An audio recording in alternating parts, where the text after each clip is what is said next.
Hey, what's up, guys? Welcome to the Sunday night stream. Summer Sunday Pokemon card dreams. All right. We're going to say hot breaks, new giveaways, and let's see, hot breaks, new giveaways. There we go. And what? And Ascended Heroes.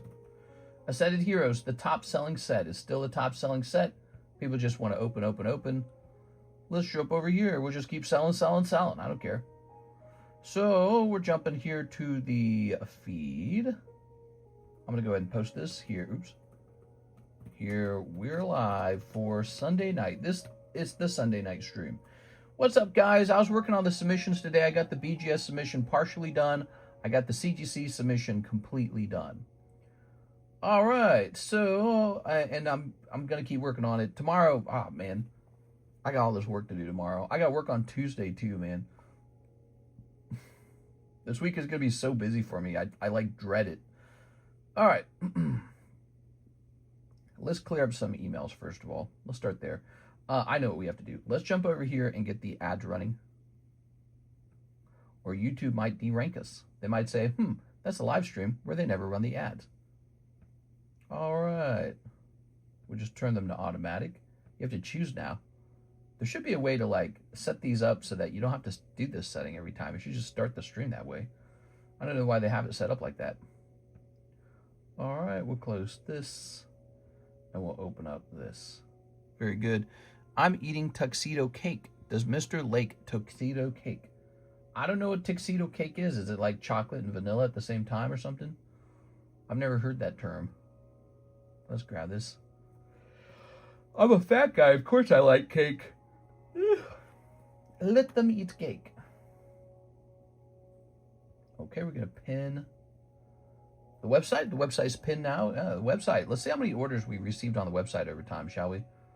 On the website, we're on order 3,422. What? That's a lot. I wonder if there's an analytics. Oh, there is an analytics. Huh. Oops. Let's see revenue. What happens if I click on this? Do I actually get to see it? Gonna load it? Oh, it takes a long time to load. Fraud protection is now required. There's an error loading your stats. Oh, all right. Well, I'm not gonna look at that then. I don't care. All right, we don't have time for all that. Let me close this. Let me turn the iPad on now. Get this iPad turned on. I think we've almost got all the things. Okay, we're going to jump over here. I was requested to do a red label price for Mr. NHCC, so we might start out with that. Let's check and see if we have any pre-orders. Your home report has been updated. Let's see. I'm going to delete this. This. So many deletable emails. All right. Oh man, I've got too much to do. It's stressful. Let me refresh over here on the website. Looks like a Francisco Ramino. He was trying to make a first-time order from the looks of it. What was he trying to order? Shipping, huh? That's interesting. Francisco Ramino. All right, Mr. Francisco. I don't think I received it. Hope you're aware of that. And let's see, are we missing anything? I think we've got everything, right? I wish I was a fat guy, but I'm only a fat guy in my downstairs. Mister, do you like tres leches cake? I knew it. I ordered tres leche, but this is duo leche. I want my money back. There you go. I specifically asked the waiter for tres leches, and he is clearly giving me dos leches. All right. Did I say duos the first time? Let's see. Ooh. Oh, okay, so Mr. Mike Side has posted a fresh video, and we're going to advertise our stream in Instagram. That's one of the things we do now. We advertise in Instagram. We're live right now. All right, we're going to hit post on that. Good. That looks kind of like it's doing well. Can I see the data on that? How do we see the data on that reel? No? No way to see the data? Wow, you think they would make it simpler, dude? That's so dumb, dude. All right. Let me have a sip of my drink because I'm thirsty. Because I had thirsty, salty food today.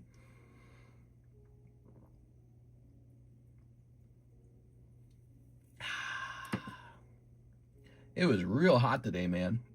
Excuse me.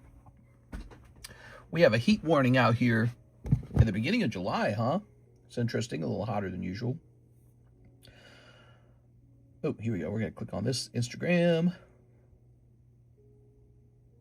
Here we are.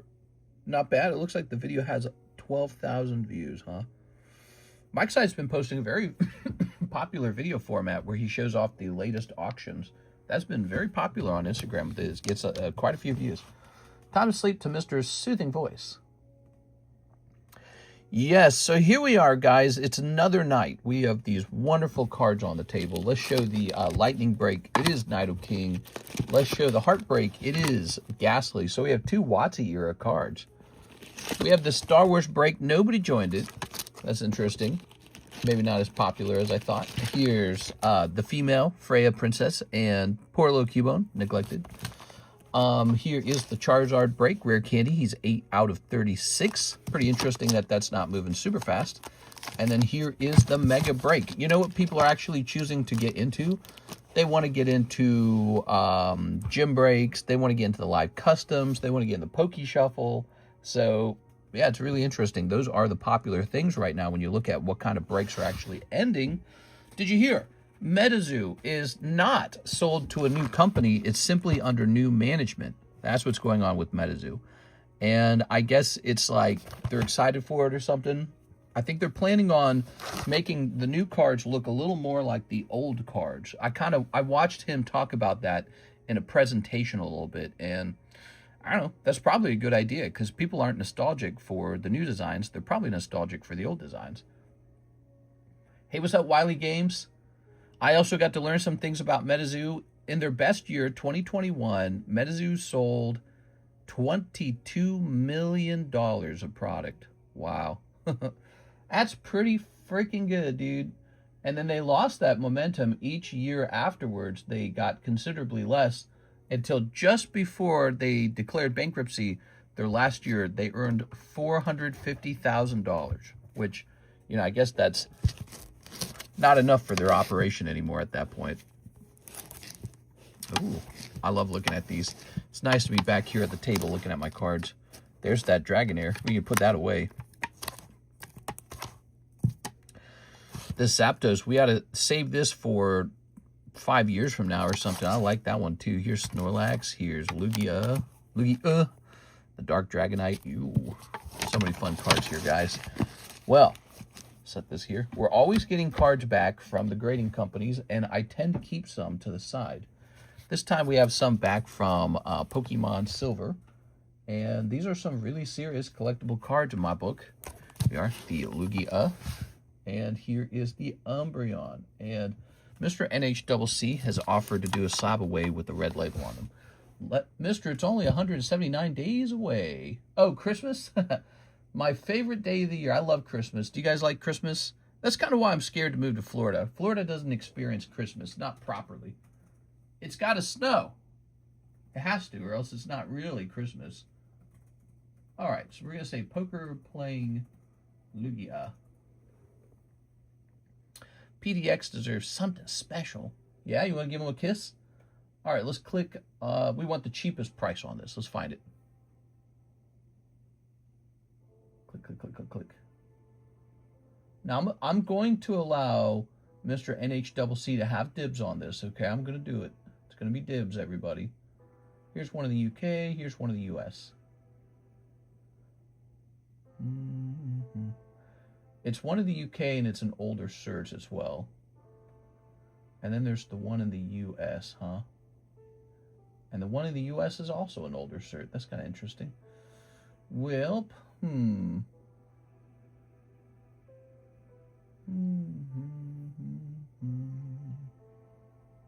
probably going to go with this one, to be honest.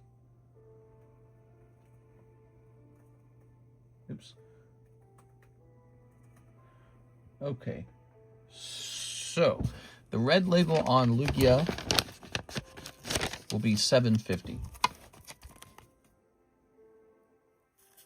This was meant to be a break for you guys, so we probably would have broke it at about $7.50. Okay. Have you thought about how you'll be having a Wagovi Thanksgiving? Oh yeah, it won't be a problem. I'll just eat less food than usual, but I'll still enjoy it. That won't be a problem. You just eat less food, that's all. You get kind of used to it, to tell you the truth. I mean, the reason I'm overweight is because I eat wrong. And so it just kind of forces you to eat right, which is what you're supposed to do. You're supposed to eat right. So it's like, when I started taking it, you know, it was really rough on me because it was correcting something that was wrong. That's why it was so rough on me, is because I was eating in the wrong way. All right, let's see.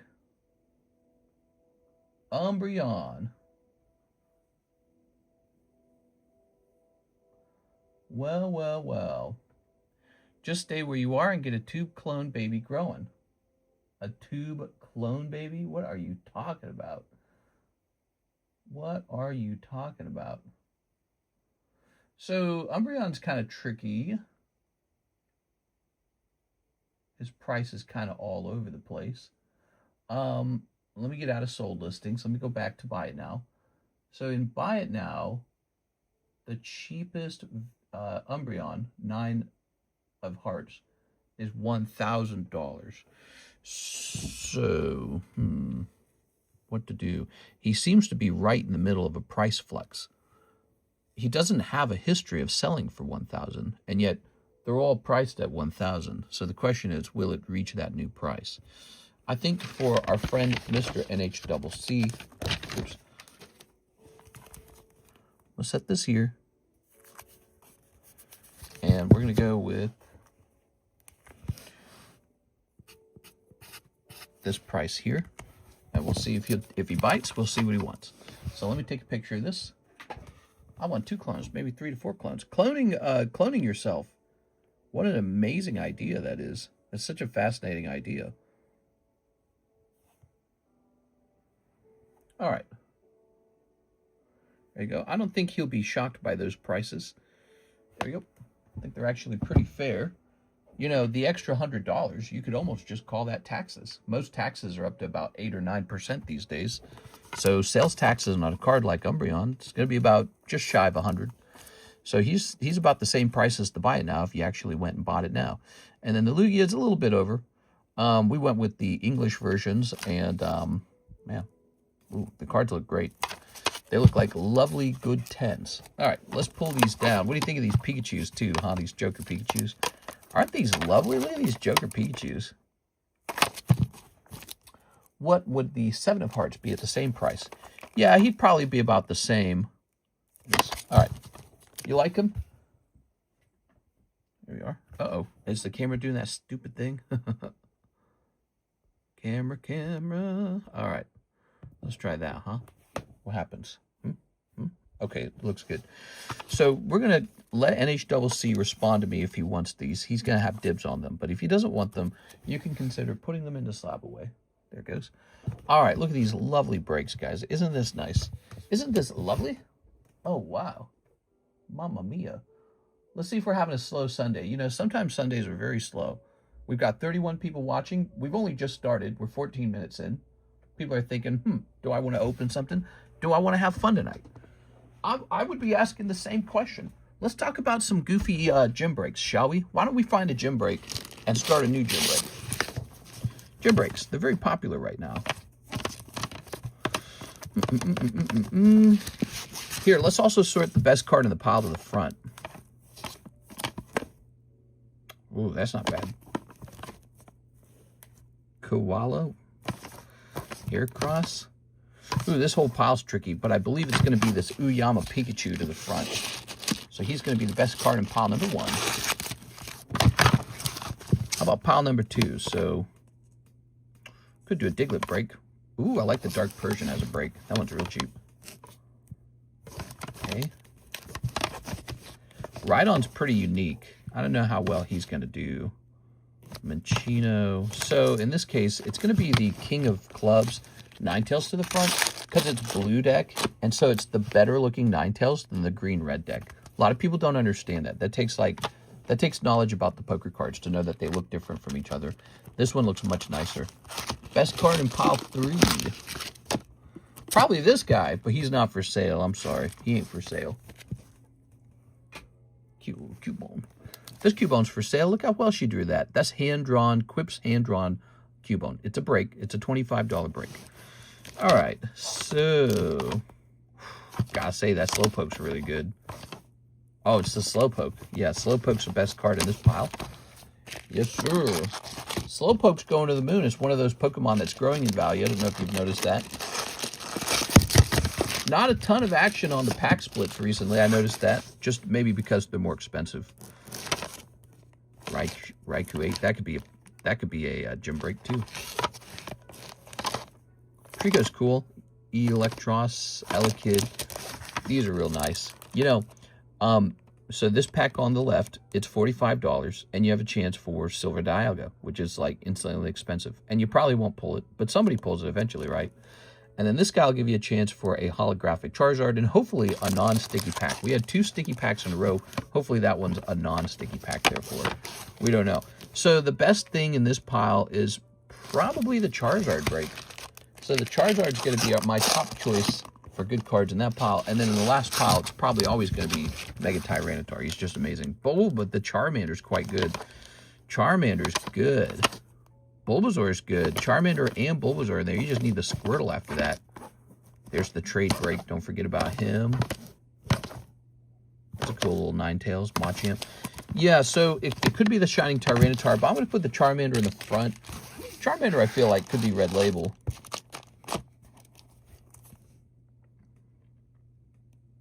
Yeah, he's Red Label. Either that or he's going into my personal collection. I like him a lot. I don't hold as many of these as I'd like to.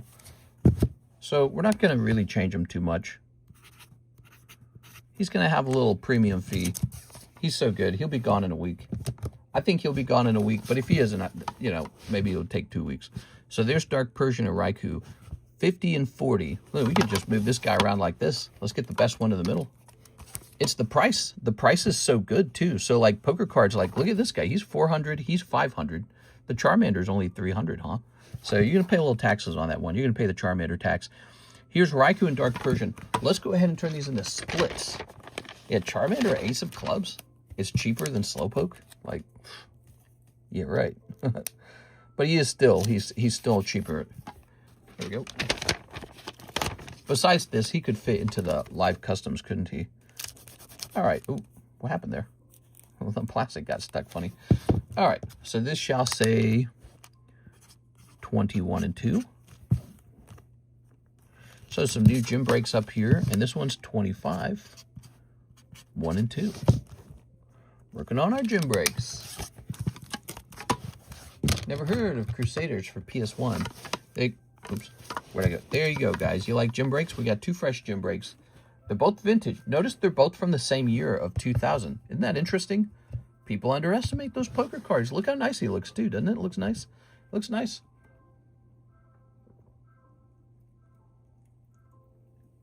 Oh, that feels so good. All right. It's definitely Jam Fight for New York. Jam Fight? What are we talking about?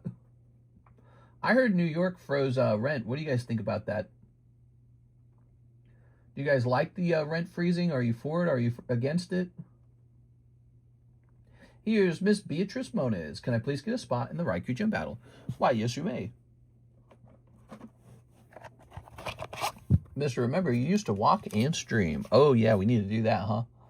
Well, today I swam for like an hour, and I was exhausted.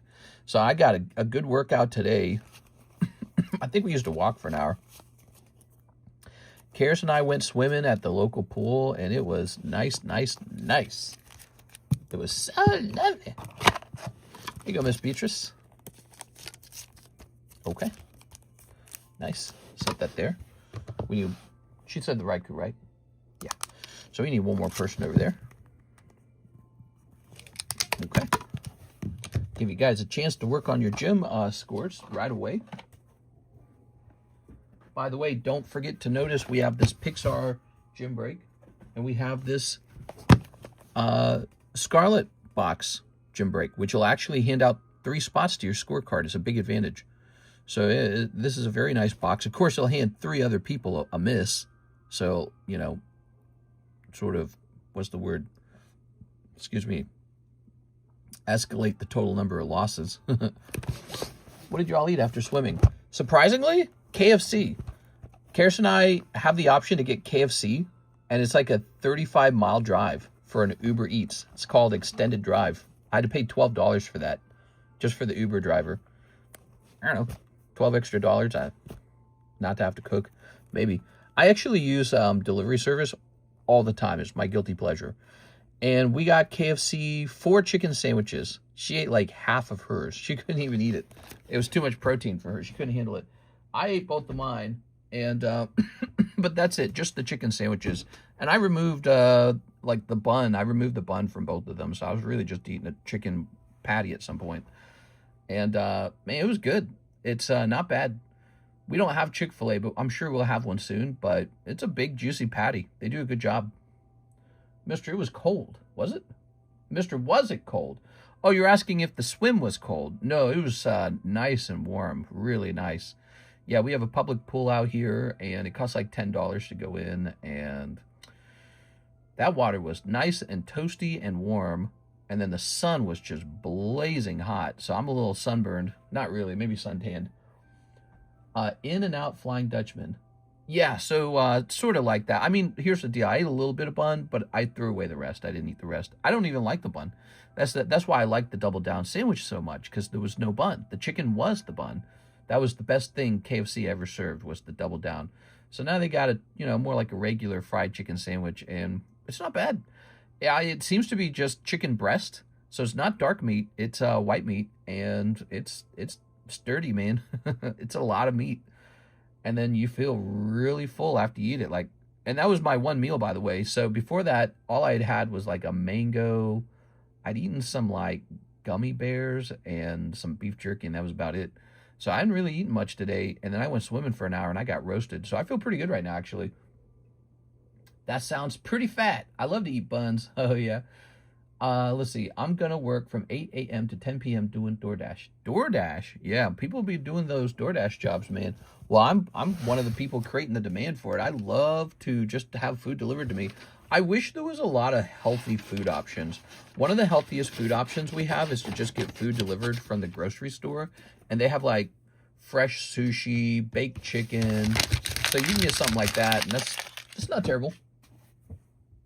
I actually, that was what I first tried to order, but it said that it wouldn't allow it. So I was like, oh, I tried to order that first, and it just wasn't available. Mr. Sergio L12 is next. He says, 1 stellar crown, keep Ladybus, Slowpoke, and Mewtwo. That's a tall order, man. All right, 1 stellar crown. We're just started. Miss Beatrice just jumped into this Raikou gym break. Who wants to join her? It's $20. You get a point on your scorecard, and you have a chance to take home a very cheap, very nice-looking Raikou. Maybe you've never tried the poker cards and you want to see it in person. All right, so we've got these 3 guys. And nothing going on here either. $5 sushi rolls from Vaughn's on Friday. Grocery store sushi. It's not bad if it's made fresh. It's not that bad. There you go. Some grocery stores do a good job with it. The grocery store I had in mind, it's an upscale grocery store. It's called Dierberg's. It's like when you go shopping at Dierberg's, it's always pretty much an empty grocery store with only like a couple rich-looking people shopping there, because it's like the opposite of Walmart. I'm sorry. Yeah, I said that right. It's the opposite of Walmart. Everything costs extra there. Everything. You pay extra for the fruit, the meat. It's all a couple dollars more expensive. And so just it filters everybody else out of the store. They're all gone. And they have a fancy little sushi area, and it's pretty good, actually. It's like they have a higher standard there.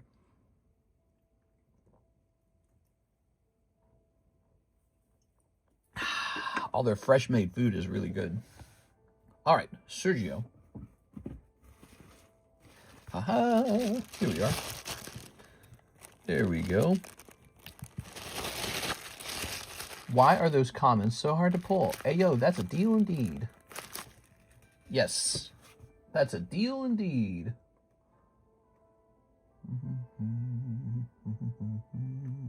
Mister, what are you drinking? Tonight, I had a diet ginger ale. It's very nice. So it says here, Mr. Alexio Alvarez is trying to queue up an order. Is that right? Let's see. He's trying to queue up some Ascended Heroes. That is the thing that sells, man, Ascended Heroes. Since you're queuing that up, I don't know if that's going to go through, but since you're queuing that up, I'll start trimming them out of here.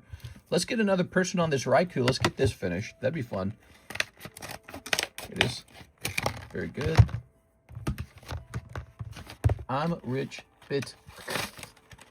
There you go. All right. Throw that all out. I have to do a doctor's appointment on Tuesday. They're going to do a full blood test on me. Ugh. I hate it. I hate getting stabbed. It's never fun. And then they have like all these strict requirements for what I eat and drink the day before. And it's just super annoying. All that, and it costs money. You have to pay money for them to just basically tell you you're not dead. I don't even want to know. They're going to say something like, oh, well, your cholesterol's high. You shouldn't eat so much meat or something like that. They're going to say something like that. And it's like, that's what you said last time. And then, I don't know. No, it feels like a waste of time, honestly. All right. They're gonna measure my blood and tell me I'm not perfect. I know I'm not perfect. Here we go. Your vitamin D is gonna be low. It might not be. I've been getting a lot of sunlight. You know, I think in the last week I went swimming 4 times outside. So the last week wasn't bad. That's my thing right now. I've been going swimming a lot. All right. Shouldn't eat too much KFC. True. Yeah, actually, if I want those numbers to look good, probably should control my diet for Monday and Tuesday pretty strongly. Mr. Eats All the Pokemon. Popular Sunday indeed. Just wait. I need an all-night stream. I'll do an all-night stream if you do an all-night stream where you're opening stuff. But it's a Sunday stream, so I'm not expecting it to be crazy busy. Sundays can be pretty slow sometimes. That's the cure. Maybe you won't have high cholesterol because of Wegovy. You know, it's funny you mention that because I suspect my cholesterol numbers are improving with Wegovy because I noticed one of the very hardest things for me to eat is any kind of fat. I can't handle it. It makes me want to, like, throw up. There we go. Any kind of fat makes me want to throw up. There we go. 1, 2, 3, 4, 5, 6, 7, 8, 9. 9 of these. Do you get arena ass, mister, after sitting so long? I do not know what arena ass is, but yes, I do sit too long. Is that like, no, I have no clue what you're talking about. KFC chicken Sammy got 30 grams of trans fat. 30 grams of trans fat? Joking, I made that up. Yeah, I was about to say, like, that's an outrageous amount of trans fat. When your ass gets hard as a rock. Now, my ass is supple and plump. Let me go ahead and put this over here. All right, the queue is open. There's no orders in the queue. Now, that means I get to price up some slabs. There we go. Very nice. Are your cheeks imprinted on the chair? Maybe. Let's see. Here's Tri-Horned Dragon. It's a very interesting chair. It's one of those expensive ones. What are they called again? Herman Miller. It's a Herman Miller chair, and it doesn't have cushions. There's no cushioning at all. It's a very weird design. It's sort of like the material is designed to almost catch you like a net. So it's like a hammock for your butt. And it just adjusts to whatever position you're in. It's kind of a clever design. It's been doing its job for a while. I mean, how long have I owned this compared to, remember the other chair that started squeaking and then it broke? Remember that, guys? How long did that chair last? Okay, let's scroll out of all these things. Boy, I was going through a lot. Tri-Horned Dragon, PSA 8. I'm going to go out on a limb and just assume there's worth like 20 bucks. Tri-Horned Dragon. Why did I even grade this? From the year 2023. All right. Oh, $50. Well, that is quite a lot more than I thought. Wow. Here, let me go with cheapest price. Give me a minute.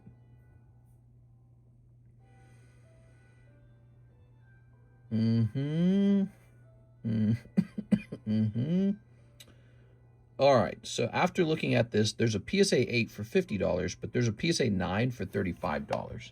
So it's simply the case that the person who listed the 8 went with the wrong price. We're going to go ahead and make this 25. There he is. He's pretty cute, huh? 25th anniversary edition Trihorn Dragon. You should carry Lorcana. The hits are getting pricey. You know, I've heard that a couple times now, and I'm certainly open-minded to it. I haven't placed an order for it. What did I place an order for tonight? My supplier got me access to a one-piece promo card that I thought was pretty interesting. So I ordered 10 of those for like $600 almost. It's a lot of money. It'll be over $600 after I pay the import fee. I was paying my import fees today, in fact. That was one of the pieces of work I was getting done. And just one shipment from that guy was like $583 import fees. So, you know, that's Donald Trump doing import fees, and yeah, he's taxing me. So I can't say I'm a big fan of that. He's taxing me.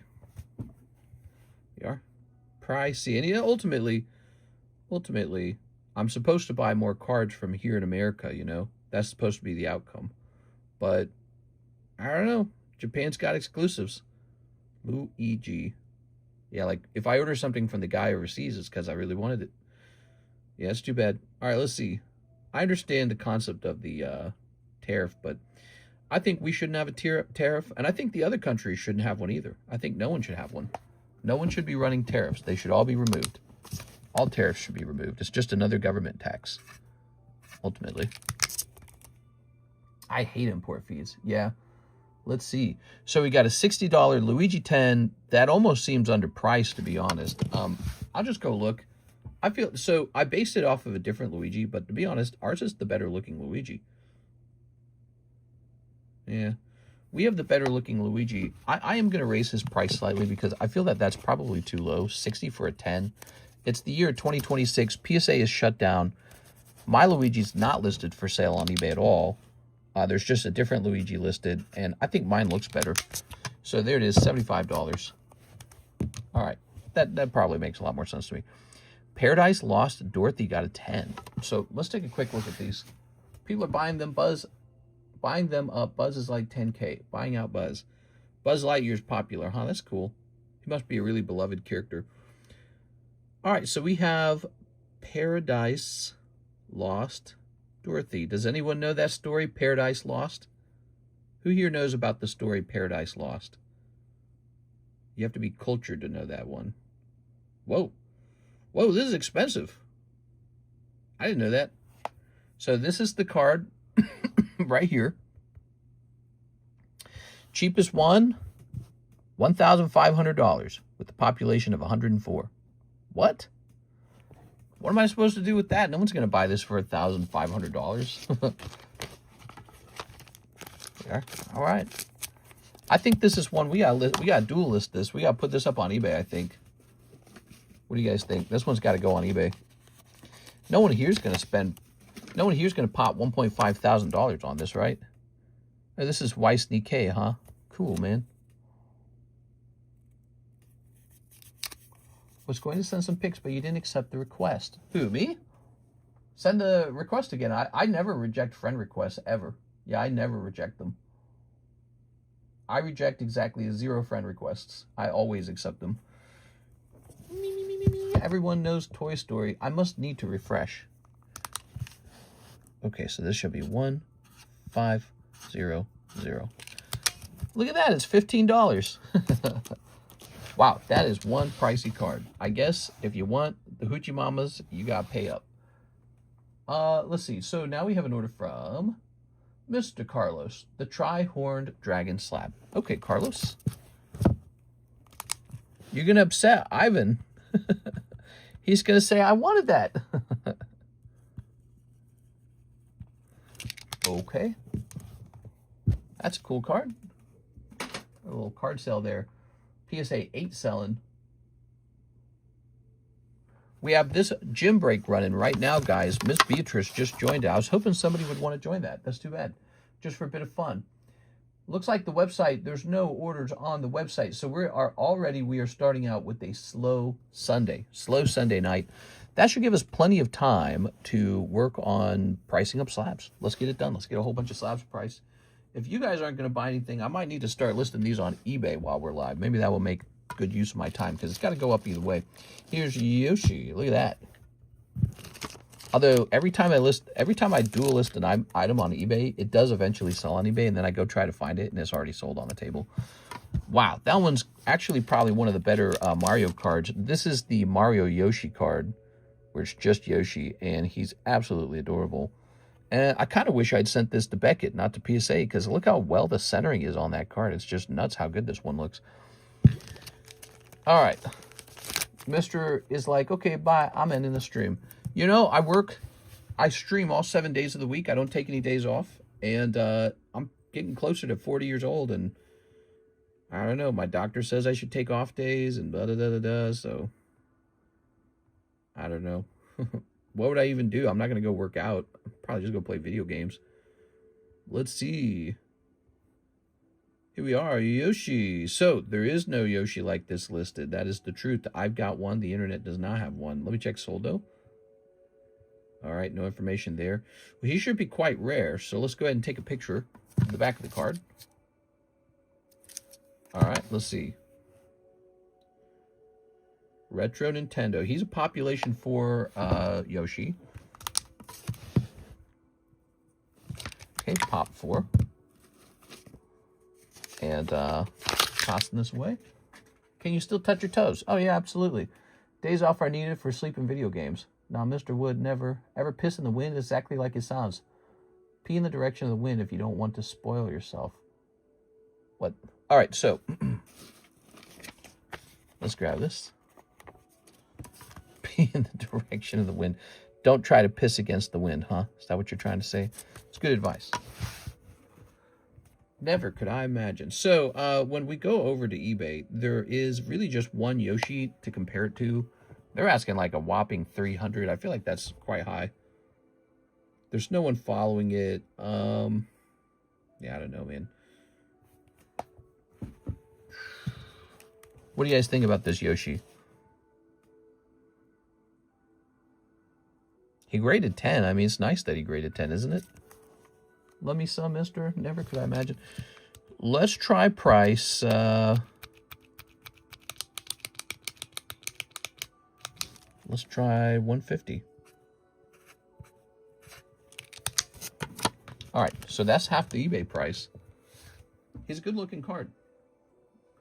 Here's Ammonite 8. Fates Collide. Wow.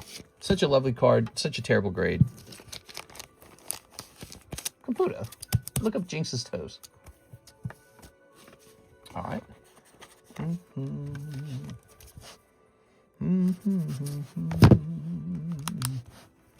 It's just an Ammonite, huh? We'll make it $35. All right.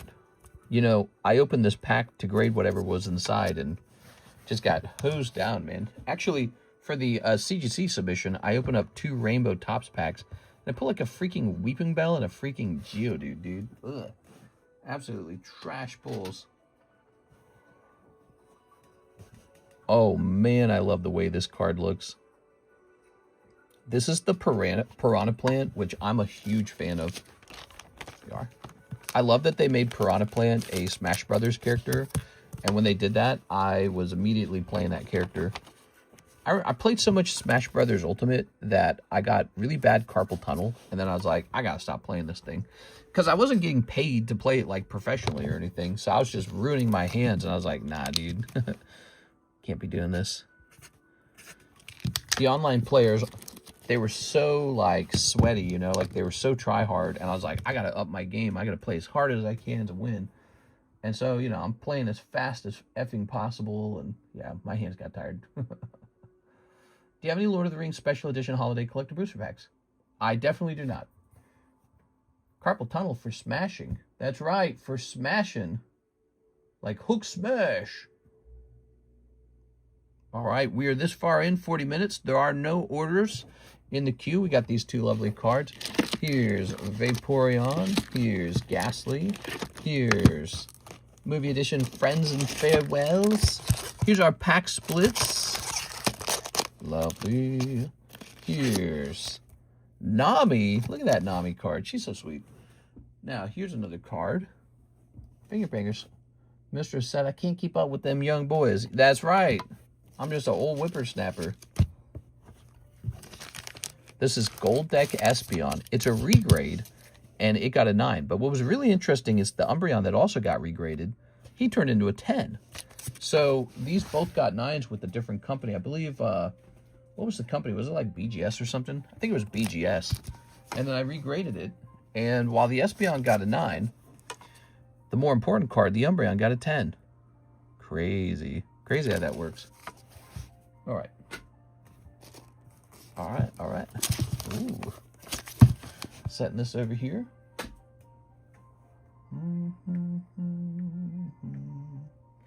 So, Espeon's price. Let's see what Espeon's doing. We're going to say PSA 9 Espeon poker, comma, playing. So there is a PSA 9 Espeon for $100. Wow, so cheap, so affordable. Okay.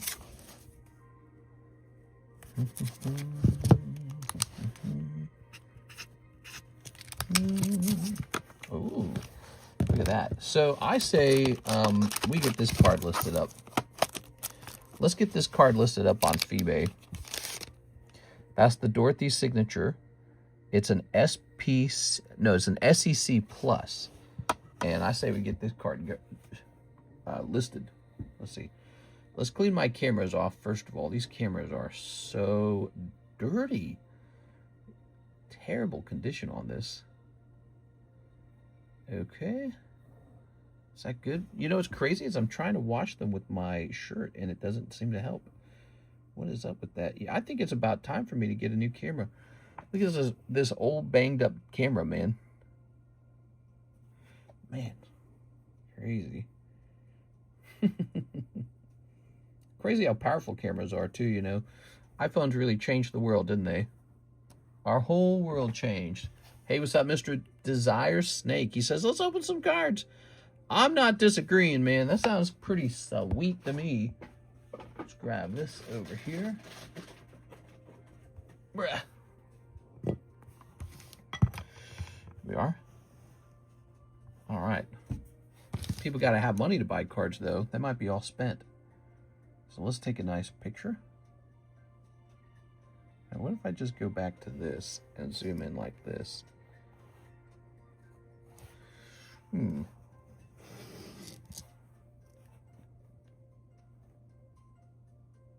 Click. All right. It's the end of the month. Time for the bills. Yeah, it might be time for the bills.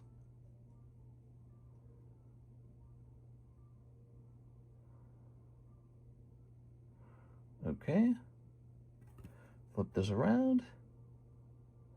All right. Good. So we got some nice pictures in there.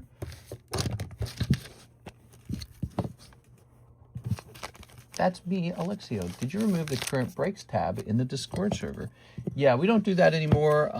It's too much to keep up with. The current breaks tab. Yeah, too much to keep up with. There. You're the first one to kind of ask about it. I think you and maybe like one other person has asked about it, and that's it. So, here we go. So, let's go ahead and choose list an item. Ready? We're going to say PSA 10, Weiss, Nikkei,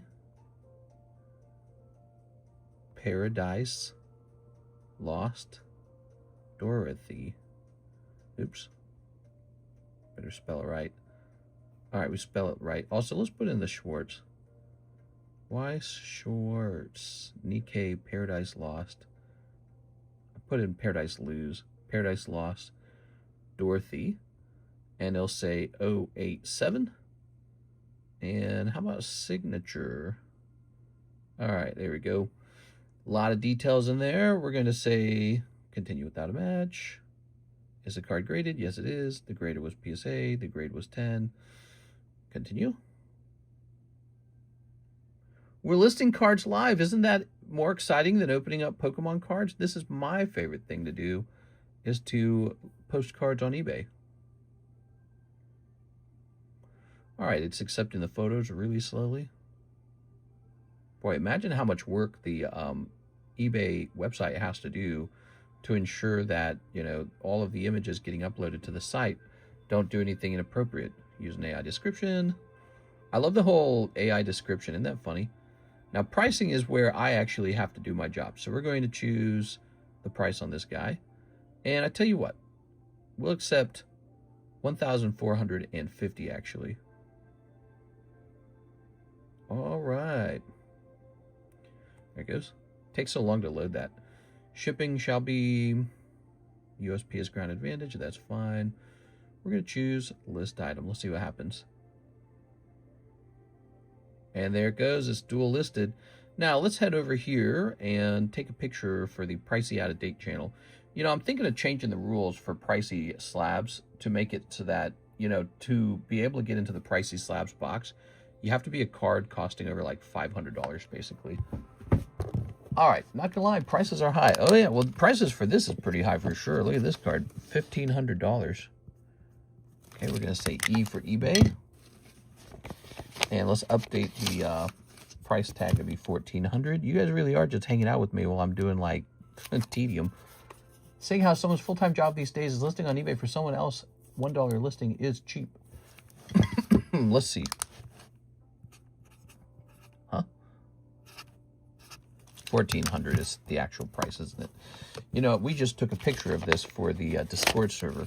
We're gonna have to take another picture because we want the correct price. It's not 15, it's 14. All right, so we have lowered our price. Let's see. Welcome, guys, to the Sunday nighttime stream. You know, if you're not going to open cards, you got to at least engage in conversation. I'm happy to talk about anything you guys want to talk about. What do you guys want to talk about, huh? There we go. You know, we haven't rotated the pricey slabs in a long time. I feel like we need to do that real bad.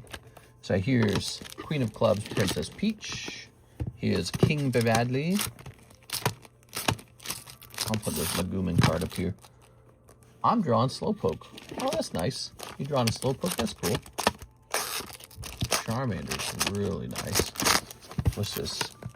Farfetch'd. I'm going to get Farfetch'd up here. And here's this card. That's an assignment. I'll put the Trico up here. He's been rotating. And then let's get Bulbasaur up here. Let's get Bulbasaur up here. All right, let's sort this. Bulbasaur can go like this. Goes. Take a picture of this. Pull this down. I kind of did your model where I have my neighbor's kid get $1 for every listing he lists. Oh, cool. So you got kind of employed somebody to do. Basically, it's a data entry job, and it's not a lot of work. There you go. It's not a great way to earn money, probably. Just a bit of tedium, really. Princess Peach, Trico. Let me see. No, this would go in the M box. So this one goes in the Z box. This one goes in the M box. Okay. And these two, these three, shall go in the A box. Oh yeah. Let's check the queue. Hey, look at that. We got a little order in the queue. Mr. Joseph Smith keeping us a little bit busy. Joseph, you can't be shouldering the whole world on your shoulders.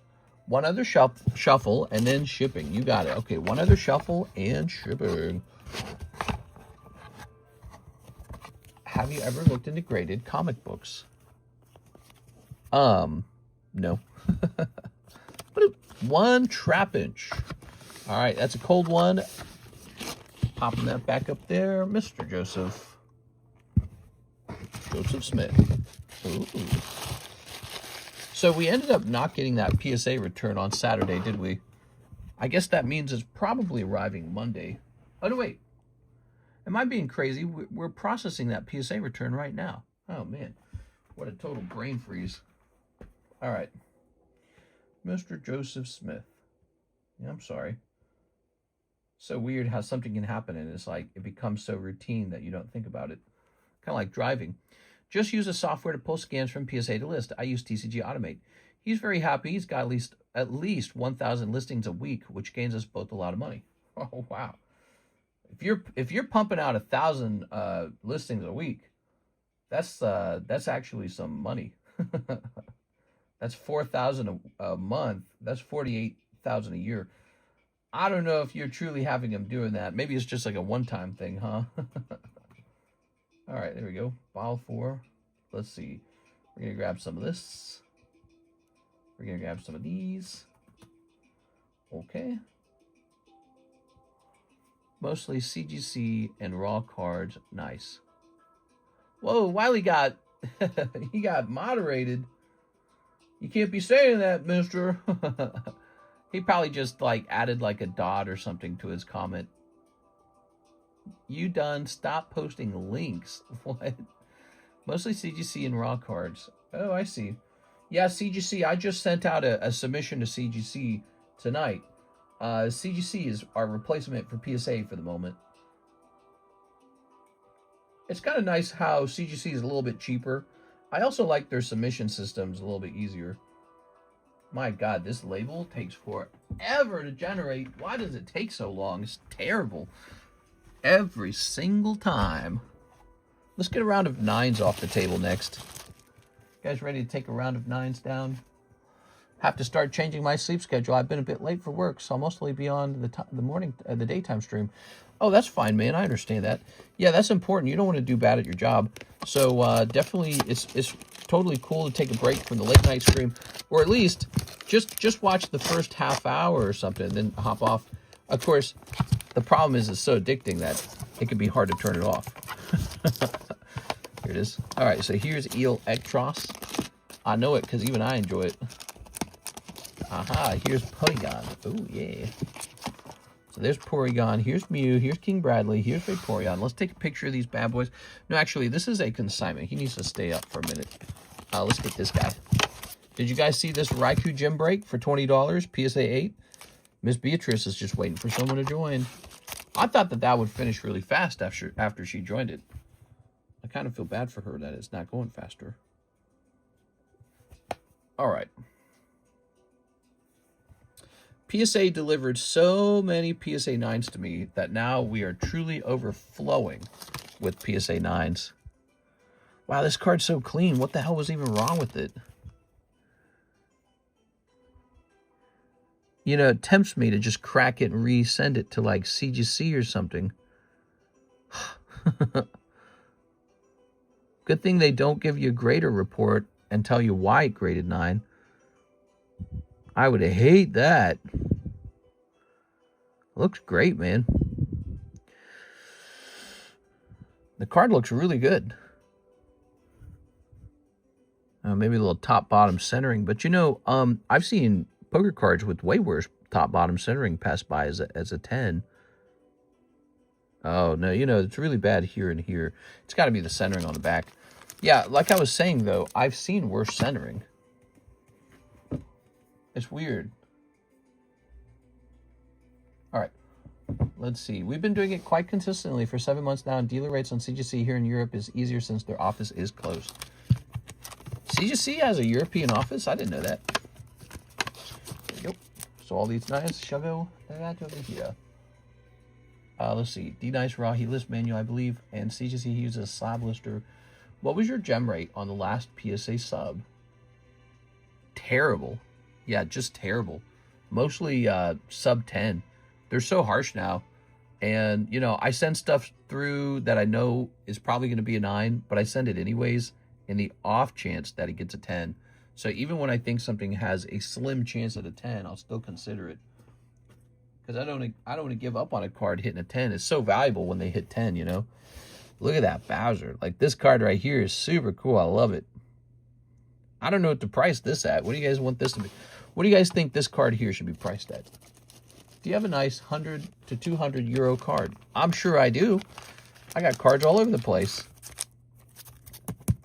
All right, that's Bowser. Here's the label. Parent.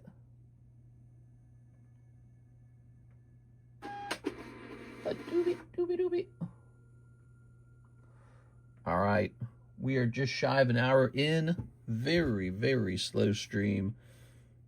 Okay, let's grab this, and we'll grab this, and we'll say PSA 10. Bowser playing poker. Okay, playing poker Bowser. And there's just nothing returned. How about Bowser Joker? What if we type that in? Because this is a Joker card. Bowser Joker. Nope, nothing returned. Wow, that's kind of crazy to me, because there used to be some of these for sale on eBay. They're all gone now. These all sold through. I don't know, 280 maybe. I like it. I like this card a lot. Big fan of this one.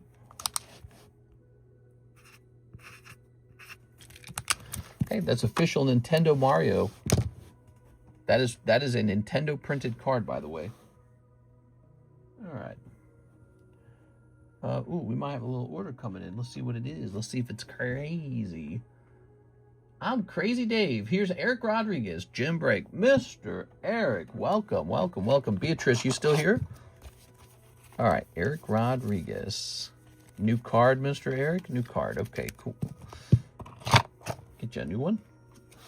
Not gonna lie, we all know Tag is the best right now. BGS has competitors, I guess. Eric Rodriguez. All right, boop, boop. Grab that. So fun. I'm glad that this is over. Yes, I'm still here.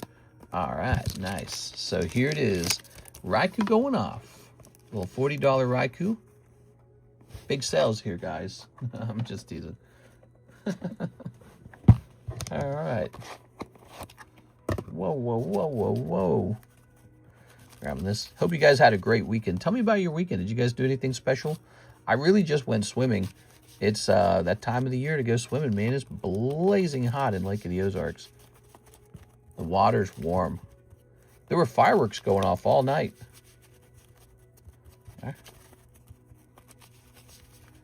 All right, here goes. Ooh, not good. Starting out with the Dung Beetle versus Tapu Lele. Round 1, Eric. Round 2, oh, Skeledirge. Very strong. Meloetta. Round 2, Skeledirge. Round 3. Oh, no, you're out of luck. That's the Clam Pearl. Oh, no. Oh, no. Serena with 350 HP, knocking out Clam Pearl. This round goes to Eric Rodriguez. I'm sorry, Beatrice.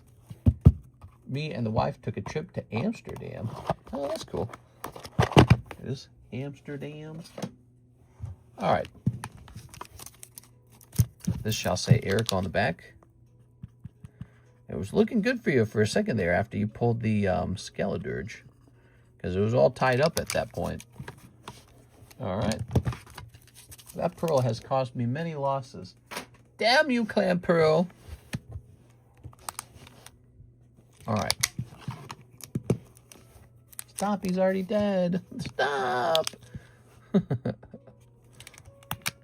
All right, look at that. That's tough. That's just one loss. The rest, from here on out, is smooth sailing, I hear. The rest of the time, it's going to be nothing but hits. Nothing but wins. All right, so the doggy, or should I say the kitty cat, is done. Mister, will you be doing anything special for 4th of July? Me, having depression, I don't know. Living in this house and having nothing to do. There you go. Everyone around, listen, everyone around me has like a normal family. Grandma and grandpa. Hey kids, welcome to Grandma and Grandpa's lake house. Mom and dad. There's cute little children running around. They have 4th of July food. They got 4th of July fireworks. I'm 37 now. I worked like crazy. I worked like crazy from the minute I ran away from home. No family, Karis's parents are absolutely nuts. I've decided they're too crazy for me. They're just nuts. And they're not normal people, and they live far away. So she's got 2 parents and a super crazy brother, and that's it. She has no other family, no grandparents, nothing. No one has kids. I don't have a kid, and my family doesn't hang out either. So it's just like, poof, it's just like quiet here, okay? It's quiet and nothing's happening. And so I'll be here listening to all these other families around me celebrating, and we'll just be here being like, I don't know, doing nothing, I guess. So it's hard to see that, actually. It's hard to see people having like a normal life. And we'll probably be, I don't know, still having some fun. Probably go out to eat. No responsibilities, I guess, is nice. But it's like, it wears out a bit as you age. And this idea of no responsibilities. And so, yeah, we have that IVF baby. Do you have any breaks like that for Magic the Gathering packs? You want a Magic the Gathering gym break? Well, you can request one if you have something in mind. Spend time with my girlfriend and dogs, mister, while I work. You want me to hang out with your girlfriend? I don't know, bro. All right, so here's Jose Trevino. Let's see. 10 Pokey Shuffles. Ooh, let's get it. Yeah, we have pretty quiet lives, Karis and I do. Too quiet. Too quiet. It's gotten to a point where it's too quiet. There we go. All right, what we got? 1, 2, 3. 1, 2, 3, 4, 5, 6, 7, 8, 9, 10, 11. And we don't have any boats or sea-doos anymore. We sold all that stuff. Ooh, Hydrapple. So we don't own anything like that. It's all been sold. Here's Frostlass. Ooh, double hit. Look at this guy. Double hit coming out for you. We don't own any toys. I got great Pokemon cards. Get a paddleboard. Yeah, we used to have a $200 paddleboard. That's gone. We own nothing. So we've sold it all in preparation of the desire to be able to move. So we don't want to own anything. We got more things to get rid of, in fact. We got a large TV to get rid of. We got a kayak to get rid of. We got to get rid of it all. We will be getting rid of our stuff. Here's the Hydrapple, I believe. Oh, it's so cheap. It's a $30 card. That doesn't even seem right. So you pulled him. He's $30. And now the Frostlass, you can re-roll him for $25.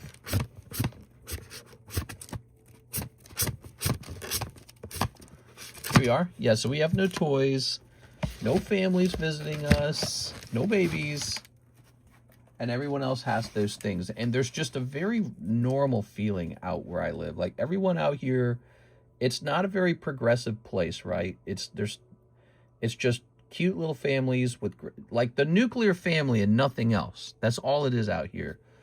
Every single house, the nuclear family. You got grandma and grandpa, and you got mom and dad, and you got 5 little kids running around, maybe a teenager. And it's super, super normal, like a 1980s America or something. And it's like, we're just sitting here with nothing going on. It's like depressing almost. Wait, you're moving to where? That part is undecided. We don't know where we're going to move. Keep and re-roll for 25. So this one gets re-rolled and that one gets kept. All right, very good. Jose Trevino.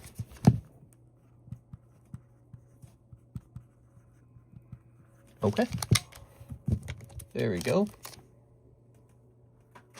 Very nice. All right. So it's going to say 25 now. And it shall go back into the box for 30, but your reroll shall be for 25. How nice. Jacksonville, Florida, Facebook Marketplace, mister. Yes. Okay, 1, 2, 3, 4, 5, 6. That goes back in. So that some other lucky dog can pull Hydrapple. Oh, you're so thoughtful. You realized you don't want to be selfish. You didn't want to keep the Hydrapple all for yourself. This guy's a saint. He's saying, let the people have a shot at the Hydrapple. 1, 2, 3. 1, 2, 3, 4, 5. All right, can we get double, triple, extra luck? Let's see what we got. Yes, Old Maid Chansey is popping out. All right, so you're going to pull Old Maid Chansey. Okay, let's put this up here. Get it out of my way. From one thing to the next. one thing I've out a couple of times with the situation, why don't you learn more heavily into content creation instead of just live streaming? Yeah, probably because when I go live and sell cards, we might sell a couple $1,000s of cards. When I spend a couple hours making content, I might get paid like, I don't know, about $25 in ad revenue. So there's a pretty stark difference between that. That would probably be the thing. Besides that, you know, when we hang out and we're live anyways, content gets generated from that in the first place. So where do you think all the shorts come from? They all come from the live stream. I think a lot of people want me to sit down and talk about Pokemon cards this, Pokemon cards that. So I can do that. I can do like 1 or 2 takes, get a 45-minute video done, get it uploaded, get it, you know, thumbnail titles, all the good stuff. So that's a couple hours of work is what it is. That pays $25 to do that. Pays almost nothing. So that would be the reason. There's just better uses for my time. So you've moved into a $35 chance. Are you keeping that one? All right. Very good. That would be the reason. And tonight's a bit slow, though. Sometimes when the stream's real slow, we pop out and we do make a video. Just because it's a little, you know, it's a bit of a slow day, right? All right. In the short term, but in the long term, you'll see the same gain as you did with your other channel. No, not even close. Not even close. That other channel was operating at like top form, and it would generate about $80,000.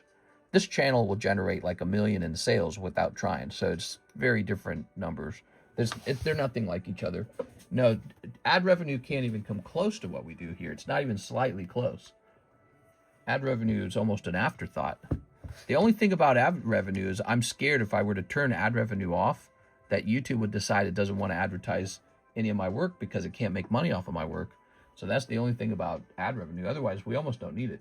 Javier Arroyo, what's up, Mr. 3? Ascended Heroes 2, GA Bunko 2, Azure Lane, Volume 2. All right, now we're getting started. I like this. Let's see. We got 1, 2, 3. Well, I hope you pull Gengar out of there. Now, 2 GA Bunkos. Yeah, it's just how it's going, I guess. I don't know. I'm good at making content, I feel. I used to work so hard on the content on Monster Hunter World. I used to work really hard on that content. Before that, I worked really hard on Dark Souls content, but it wasn't as successful. But I was learning every little thing I could and posting a lot of content. And it's enjoyable for the audience, but running a shop from home is like 20x more valuable for your time. It just is. It just is. Tour Zero Lane, Volume 2. All right, you got it. Now, we have these. It looks like probably these, huh? I think it is. All right, good. 1 whole box of Ascended Heroes. Would you place the Mew EX up for a break, says Cactuar Queen. Which Mew EX are we talking about here? You talking about the little $50 one, this one? You want to join that as a gym break? Is that what you're asking? Because I can set that up. Good luck exploring. I think you should try different areas. You can always go and rent from time to time to get a feel until you're ready to buy. Now, I can't really rent too often, to tell you the truth. It's so expensive to move because we really move some pretty tricky things. The encapsulator, I don't know, like $1 million of card inventory. So I don't like to move too much, but we're going to try and upgrade our lifestyle. That's what we're going to try and do. Either upgrade the lifestyle or at least improve the tax situation. Hey, Mr. Outer, 17 Ascended Heroes. Did you get it? So I think I said this out loud to you. That's pending. You didn't actually finish the payment. Let's see. Oh, wait. Oh, 28 minutes ago, you did finish it. Okay, so we're going to get to that next, okay? I promise. We're going to get to that next. My bad. I didn't realize that you finished sending that through. Okay. I checked on it a couple times, and it looked like maybe it was a scenario where you were going to send the order in, and then maybe the website fought with you, and you said, heck with it.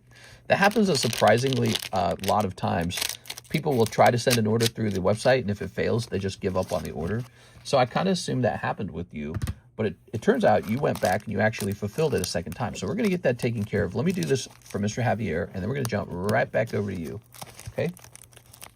All right. Actually, no, we can't just open these. Javier, these have to go to Alexio. These have to, because he ordered them before you did. These are his. What we have to do is we have to carefully count out all of the packs needed. You need to get the packs that are after his. So we can't let you skip the line. We're gonna let you open first, but we're gonna make sure you get the ones that are meant for you, Javier. Alexio ordered his packs first, so he needs 17 of them too. Oh my God! So give me a second here, guys. Give me a second.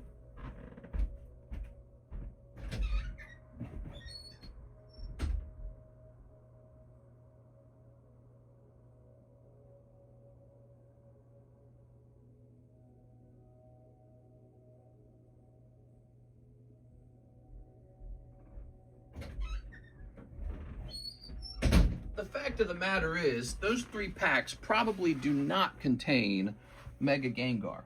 But in the event that they do, Alexio's going to be extremely upset because he was supposed to go first. So, 3, 6, 9, that's 12, 15, 18. All right, so all of these are his. And what we shall do, we're going to get you a fresh box, Mr. Javier. So you're still going to go first, but we're going to get you the packs that would have been yours. Because that's the right thing to do. We care about that. All right. Maybe if it was a different set where the stakes were lower, we would have just gone for it. But this is a high stakes set. And Alexio's aware that he should have gone by now. There you go. Yeah, it's a good catch because I've had situations in the past where the big chase card comes out on this round right here, and the guy who should have gotten them just about loses his mind over it, and then I never see him again. So this is called doing a good job as a host. Now, these are the packs that are properly yours. These really are yours. And the funny part here, Javier, is this actually has an equal chance to have the Gengar. Those could be the cold ones. That could be the Gengar. So nobody really thinks about that. They only care about the hindsight. The only thing people care about is the hindsight. See, if I had opened those for Javier, and it turned out Mr. Alexio got bumped up into this round, no one would notice that. Let's say this was the round with the Gengar. No one would notice that. It wouldn't really be thought of that hard. But the other scenario does get noticed. Normally, Mr. Alexio would notice that those would have been his had it just been opened in order. All right, now here goes. So let's see what we do get for you. So we do pull a lovely jammy tower. A jammy tower. There you go. I just got a Rocket Money on your phone. What? Here's a set of heroes. Here's Rotom. And here's Bellsprout Reshiram. All right, there we have it. Oops. So it was not a Gengar round. I'm sure probably neither of them are Gengar rounds. Gengar is so rare to pull. All right, Azure Lane.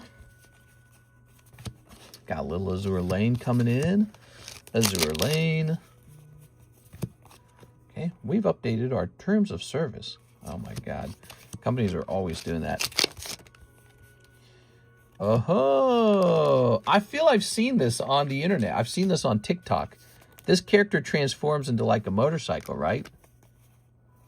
There you are. And what do we got here? Sword Girl and School Dress Girl. There we go. All right, Javier. Good. Tossing this here. And we'll grab these as well. Good. Florida does both. Lifestyle and taxes. Maybe you should go on vacation. Oh, I have gone to Florida like, I think I've gone there officially. I counted it actually. It should be about 5 times I went there. So I've been to Florida quite a bit. It's not bad. All right, let's start snipping this. I don't know if I can do perpetual summer. I don't know if I'm that guy. Perpetual summer's maybe not my favorite lifestyle. Just like if you told me I had to live in a place where it was forever cold and freezing cold, just 2 temperatures. Florida is hot and blazing hot. Those are the 2 temperatures in Florida. You get 2 temperatures. 5 times, why so many? Let's see. I like 70 degrees, just like all those people overpaying their taxes in California. That's pretty good out there. Too bad it's so expensive. So we got 3, 4, 5, 6, 7, 8, 9, 10, 11, 12, 13, 14. We got 14 so far. 14. And this will be 17. Perfect. It's humid in Florida. I don't mind some summer humidity. I don't mind that. Most states get humid. I don't know why people complain about the humidity. Like, yeah, it's a little more humid. But most states do get humid in the summer. If you get up to 100 degrees in your state, you're going to experience humidity. And a lot of states do that, actually. Although I guess there are some states that get hot and they don't get humid. There are. But a lot of states experience, you know, humidity. So it's not the end of the world. I think it's kind of healthy for you, isn't it? The humidity is a little healthy, I suspect. There we go. All right, let's trim these up. So Alexio dropping a $340 round right here. Welcome to Waifu Beer, Brats, Cheese. Oh, Wisconsin. All right. The states that have my attention are Tennessee and South Carolina. Believe it or not, South Carolina. They have a rule that they just instated in their laws that if they get a tax surplus, that is, if they get more state tax than they were expecting, they will then automatically lower the state tax. So it's kind of like a mechanism for getting rid of the state tax. And when it gets low enough, when it gets to like 2%, they're going to implement some new plan to like raise taxes elsewhere to try and get the state tax to zero, I guess. Very interesting. There we go. Tennessee, on the other hand, is a true no tax state, so it's already there. They got the Smoky Mountains. It's kind of cool. You get the Smoky Mountains, you get lakes and rivers. It's cool. All right, here we go. And it's not perpetual summer. They do have a winter. I like that for Christmas. I like winter. I like some snow. You guys like snow? If you're living in Florida, you haven't had snow in a while if you're living in Florida. You know, when John got over here to Missouri, that was one of his first things is he said he wanted to experience snow. And I was like, oh, you'll get snow. There we are. And the first year he was over here, it got to like, you know, negative temperatures one of the weeks in the winter. It's a cool feeling. It's literally cool. It's cold. Terrapagos. There we go. 340. Yeah, it was a big order. Thank you so much, man. I hope you pull something cool with 340. We got Spiritomb. That's already not bad if that grades 10. But let's see what else. Here's a little Rayquaza. What kind of Pokeball is this? Does anyone know what kind of Pokeball that is? Hey, Rayquaza Pokeball. Flagstaff, Arizona. Yeah, but Flagstaff, Arizona has like a elevation of like 7,000 or some ridiculous number. So I don't want to live in a place with severe elevation. I think I'd probably cut it off at like 4,000, you know. You know, once the elevation gets severe enough, there is kind of a lack of oxygen in those places. It is. And, you know, I've read that can be kind of hard on your heart, believe it or not. Some people argue it's good for your heart. I don't know about that. Lack of oxygen. The reason people die at the top of Mount Everest, and it's not because, you know, infinite elevation is good for you. There's a point where it's too much and it's not that healthy. Here's Reggie Steele. Okay. Very good. Hey, Reggie Steele. Bro, that's just flag, though. Maryland's not bad either. 4 seasons. Here's... Yeah. You know, it's all about scarcity. And right now, places like Tennessee, Texas, Florida, they have a monopoly on no taxes. That is pretty much my biggest issue, I would say. Think of it like this. If you have like, maybe you got like $2 million in Pokemon cards, and you just drag it over the border into some other state with no state taxes, your Pokemon cards just got more valuable because you're living in the right state where you don't have to pay anything when you sell them.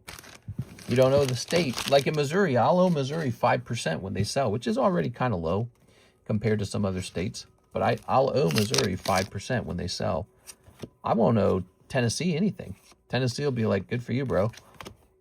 So if I go and I sell like $100,000 Charizard, I don't have to give up $5,000 to the state. I just get to keep $5,000.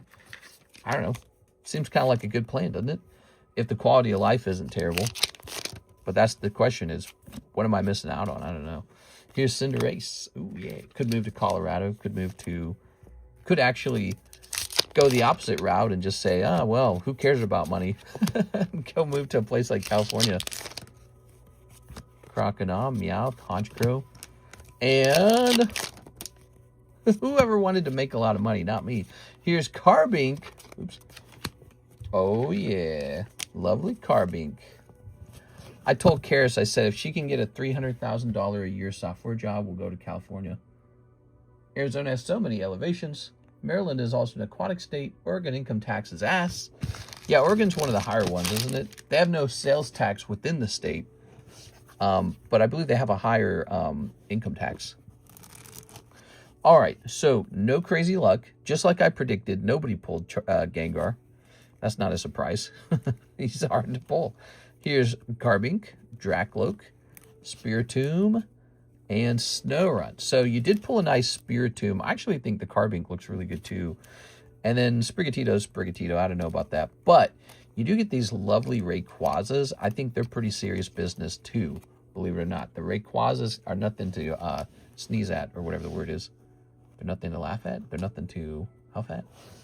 All right, so that's what you got. You got 2 Rays, Snorunt, Spiritomb, Dracloak, Carbink. But you did not pull an MA Altart. You did not pull a SIR. Kind of rough. All right, thank you so much. Alexio, keeping us busy tonight. Do we have a giveaway? I feel like if anyone deserves to be in the giveaway for placing a big order, it's got to be him. I'll look and see what giveaway we have. Also, did he say new bag?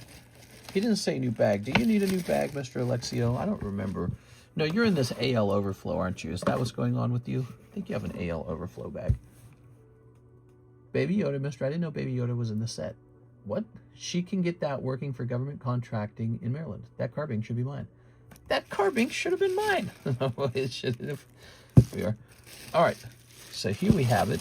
Boy, you got a lot of hollows. If you ever want to trade your hollows for spots in that Trico break, you just let me know, okay? Now, I'm concerned that this won't fit. That's what she said. I'm concerned we won't be able to fit all these hollows back in. You are getting to a point where you've got too much stuff. You are at the point where you have too much stuff. What now? What do we do with all of his stuff? Give him that Mew. No sales tax is dumb. I can control my spending, but making more income hurts me. Shake my head. I have no clue. Man. We are. It's a good place to open up a Pokemon vault so that you can host sales from one person to the other within the vault. See? An Oregon to Oregon transaction. Same with Delaware. Just set it on top. Well, I know we can fit the smaller bag in here. I suppose we could just set it on top. Let's see. We just have to be aware of that the whole time. You know, they're just hollows, so they'll be safe. All right. Okay. Now, that's completed. Thanks for the big order. What about a giveaway? Do we have a giveaway running? We need a giveaway running. And we need to put Mr. Alexio on it.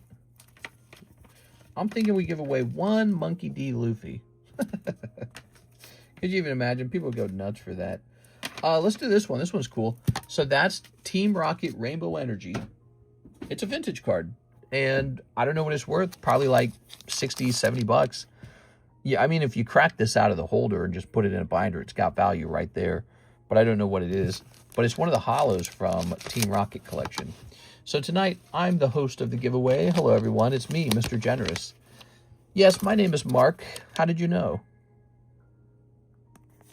The giveaway roll in Discord shall be named Mark. Okay. TCC. There we go. We got that expensive Waifu slab set up, didn't we? Let me refresh on this. I hope you guys had a great Sunday. Who worshipped? Who worshipped and prayed? To Arceus. So we're going to say Alexio. I'll put you in too, Mr. Javier. You usually place a lot of big orders over time. So you're going in for free. How you guys like that? All right. So learning more about our updated terms of service. I'm not going to do that. Delete that. And then we do have an order from Jose Trevino to the CB Avatar. Ooh, Avatar. Are we sold out of those? No, we are not sold out of those. If Cactuar Queen wants to gym break the Mew, I'll go in on it. You hear that, Miss Cactuar Queen? If you go in on the Mew, somebody wants to join it with you. Lovely. You think I should buy more of this? This product's selling through, I suppose. Magic the Gathering collector boosters have not been a terrible product. They generally do sell until they get really expensive, and then they stop selling at that point. All right. Sounds like you guys have agreed to a gym break. We'll set the value to 54 if you want, okay? 54.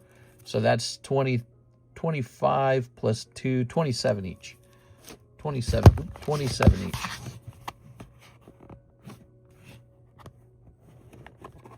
Ever tried using Facebook ads for your live stream? They work incredible numbers on eBay.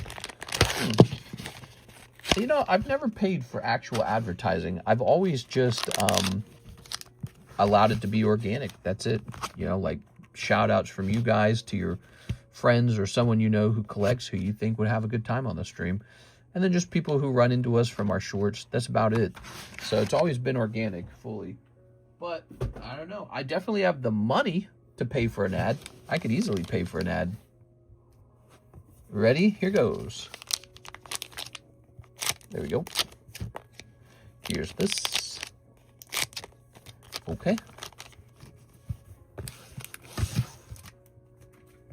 Ready? Ooh, Raven Eagle. That looks so cool, man. Am I holding it at the right distance? I'll make sure it focuses. Prosperity. Toph, Earthbending Master. Reckless Blaze. Wartime Protesters.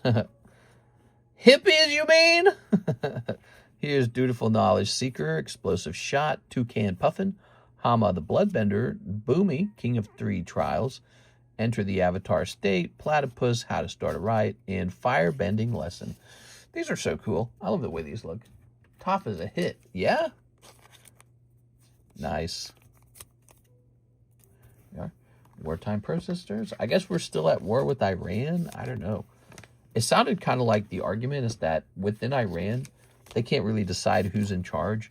And there's factions that pretty much just want to be at war with us. And then there's other factions that claim to be in charge and that don't want to be at war with us. I think. I don't even know.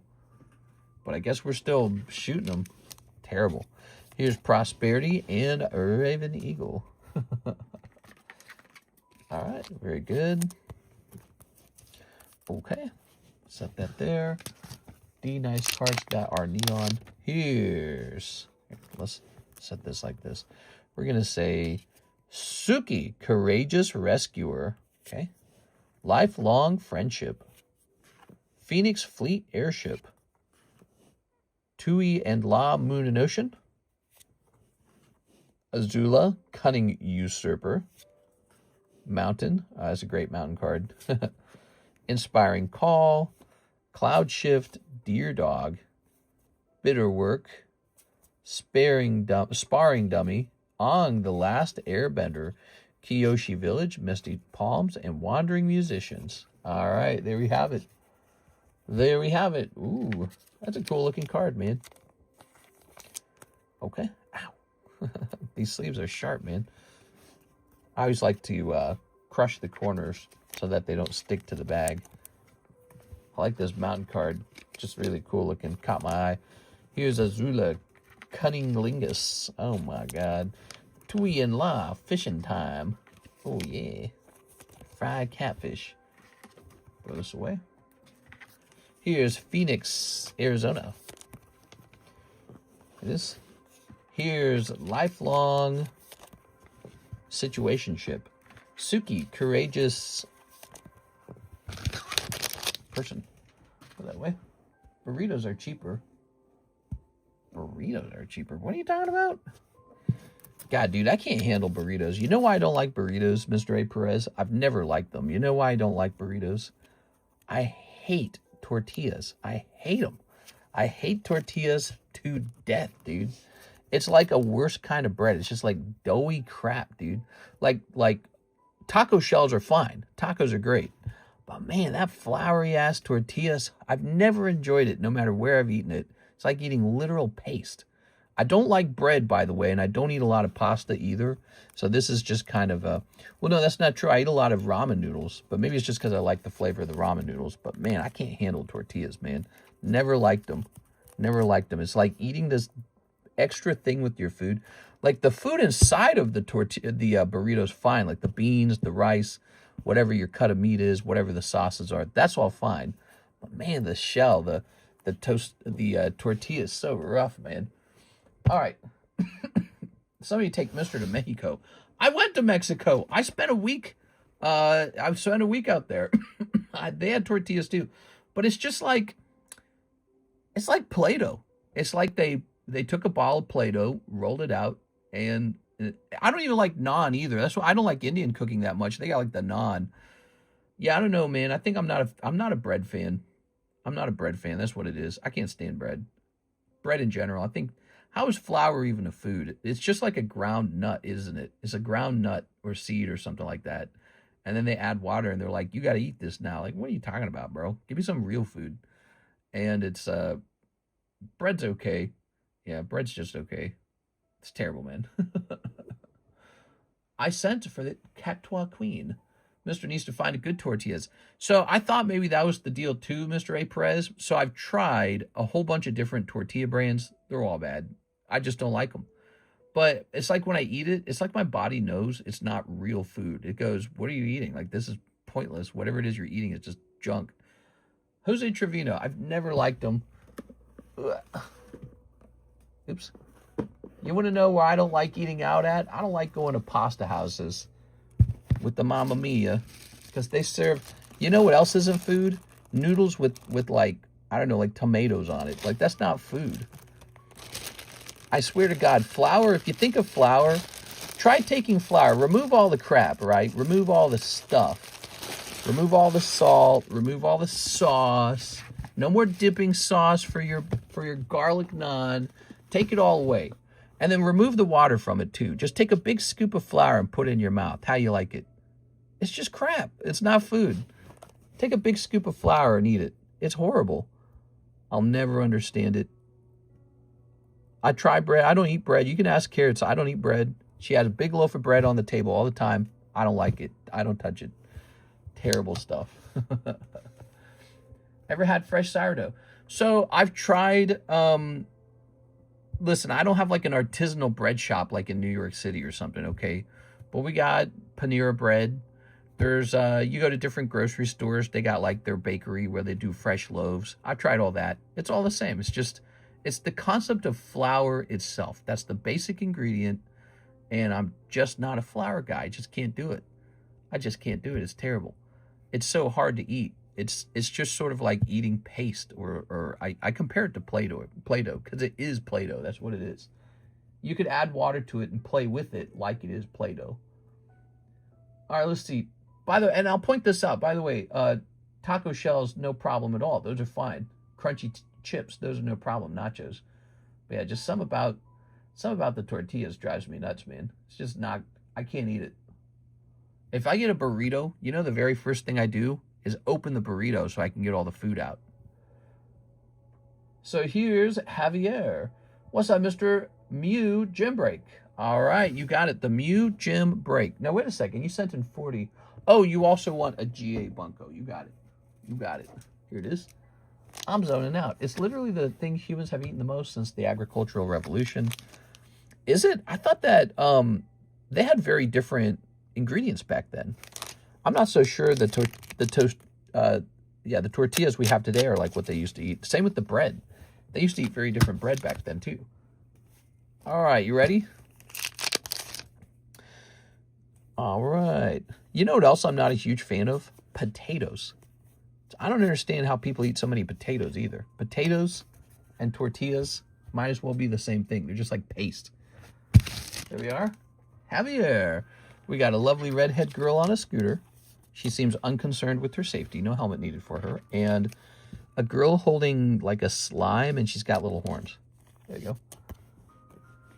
Flour, water, yeast is the most food you get. Mr. wants honey added to his bread. I've had like cinnamon rolls and stuff like that. Donuts, they're yummy. Cake's yummy. But again, it just sort of goes back to when I'm eating it, I know it's not food, right? Like I'm enjoying the sugar, but I'm not eating food. Obviously, it's not food. There you go. Now, when I get those crab legs, now I'm eating food. Okay. I like my bread and noodles, thanks. No, change my mind. You know, another thing I never really liked all that much? I never liked rice. My family eats so much damn rice, dude. We ate rice almost every single day. And now I don't own a rice cooker. I haven't used a rice cooker in like 20 years. And I don't own a bag of rice. We get like the instant rice sometimes. And I just eat that on occasion. Rice, dude. Who's eating rice every day? All right, one spot in the Mew. You got it, Javier. People eating all that rice, man.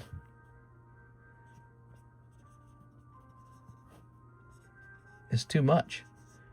But I make an exception for noodles for ramen. That's the exception, okay? One exception. Noodle for ramen is okay. I'll accept that. All right. Mr. Eats gluten-free food. We are. It doesn't like upset my stomach or anything. I don't have like an allergy to it or anything. Okay, wait a second. Oh, I put it to the side. Here it is. Ta-da! I was getting ahead of myself there. We'll say one, but I'm pretty sure Cactuar Queen sent in for the other spot. But Mr. Red meats and grilled food are known carcinogens. Let me name something I really like. I love ham. That I'm sure of. I can eat whole hocks of ham. Give me a ham butt. I can eat like tons of ham. And yes, it is bad for you. It's got nitrates in it. It's bad for you. Ham. Ham, which is, in my mind, somehow very similar to crab meat. They have a similar rubbery texture. And I could just eat crab every day, probably. Let's see. We've got Jose Trevino, the break for CB Avatar. Are you saying you would like a pack of the Avatar turned into a break? Is that what you're saying? You are? 1 and 2. $22. Jose Trevino. There you go.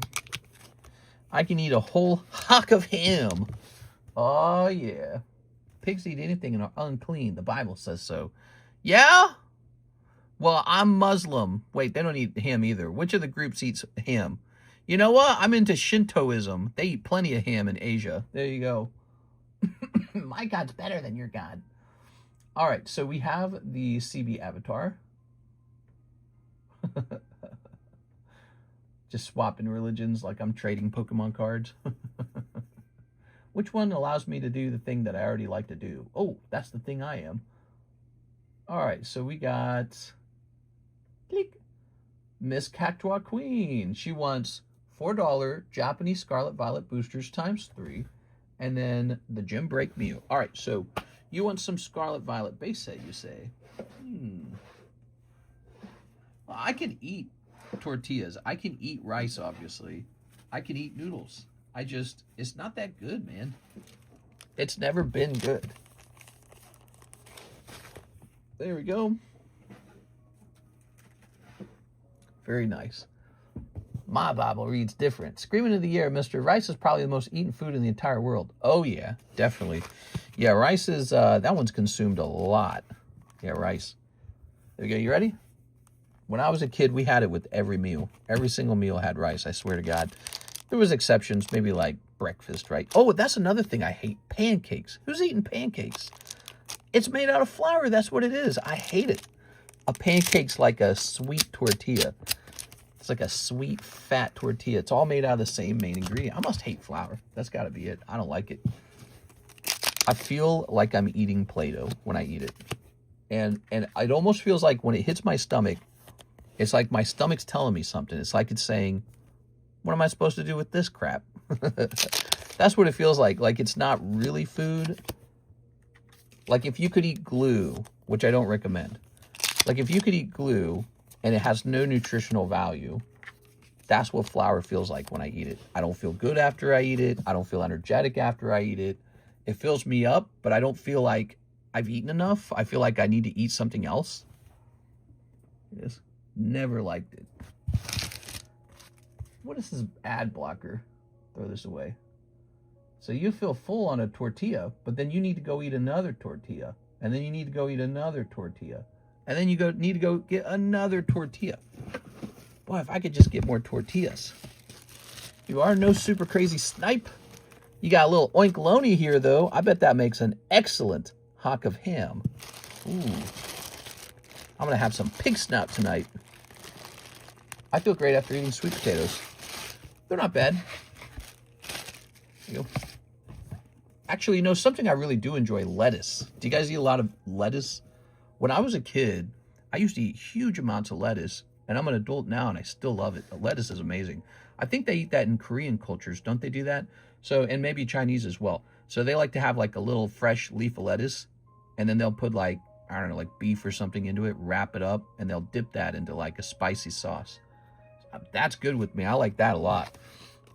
So if you can get like a carb or some kind of filler food, man, that's a good one. All right, let's get that break for the meal. Ready? Maybe it's because the lettuce has like water in it or something. I couldn't tell you. It's like it's still got life in it. There's no life in flour. Flour's like chalk or something. I swear, it really is. It's just like chalk. You're just eating a cupful of chalk. There you go. The shell needs meat. Lettuce is good for dessert. Is it? I don't think it's a dessert. There you go. We used to grow our own lettuce when I was younger. We'd have this snack where it was like refried beans with salsa, and you'd put it into like the stem of the lettuce, and then you'd roll the lettuce up. Boy, I love those, man. I used to eat those all the time. I'm older now. I never make that for myself. I should. It's probably really healthy. Here it is. You'd think all foods with flour is glue, then you've never had real dough. Bro, I'm 37, man. I've eaten food all over the place. It's just never good. Karis will go to like Golden Corral, and she'll get like 2 of those honey buns, and I'll be like, why even go to Golden Corral if you're just eating the bread? Obviously, we're here for the steak. Oatmeal with some good tasting protein powder. Cookies are good. I like cookies. But those are made out of flour too, huh? We are. Very nice. I think I'm just enjoying the sugar in that case. If you remove the sugar from an oatmeal cookie, I would never eat it. Not in 100 years. So it's definitely the sugar. You ready? Because we've got, ooh, Fui Coco. He's actually 80 HP. So there's some Pokemon he beats. Oh, but not Fire Energy Pokemon. You ready? Ooh, you're going to be beat by Rapidash. Round 1, Cactuar Queen. Round 2. Oh, you're screwed, man. You need her to pull the Clan Pearl. Oh, she pulls the Articuno. It's going straight to you, Miss Cactuar Queen. That's the end of the Mew break. Flour is also good for getting in your fiber. Flour? Flour doesn't have any... Not the flour we eat. You eating some kind of like fiber flour? I've never heard of that. Flour doesn't have fiber, right? Wait. Does flour have fiber? Flour has fiber, but the amount varies depending on the grain. I don't know, dude. All-purpose flour, white flour, is low in fiber. There you have it. So you have to be eating some kind of special flour to get fiber in it. That's the deal. Yeah, I didn't think it had any fiber in it. You know, because you go and get like a loaf of bread, and the only way to get fiber bread, you have to go buy the fiber-specific bread.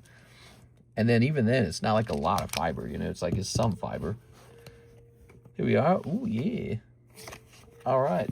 Tough round for Mr. Javier. Lucky round for Miss Cactuar Queen. Congratulations. Put all these away. How did that feel, Cactuar Queen? Was that not exhilarating? Real flour from good whole grains. Use white flour for real... Okay, hold on.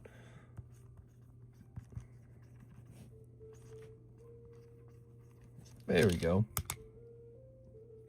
All right. So, we have another job to do. We have to make sure Anthony Haymeyer gets paid out. So it was his card, and that was a consignment card. So he gets paid out. We're going to go to the consignment sales and write down Anthony Haymeyer. Mew. What's his number? Mew. 9 Mew. 205. $54. All right. Let's see. Not special, just quality. You don't use white flour for real bread. I'm happy I moved out of the United States. I was going to make fun of you for saying that, okay? Because that's like one of those things, like you're saying the thing I knew you were going to say. It's one of those, right? Not like you Americans. It's one of those. All right. Because I could hear it coming like a mile away. It's like if you ask a vegetarian what they eat or something like that. All right, so that's Mew. Let's see. Well, let me tell you. Anthony Haymeyer. Let's find his card. Ah, here we are. Okay, setting this here. Hey, you keep your hands off my bunny. You know what? I love bread. I love bread and I love flour, especially the American kind. You can just shut your mouth, mister. Well, shucks.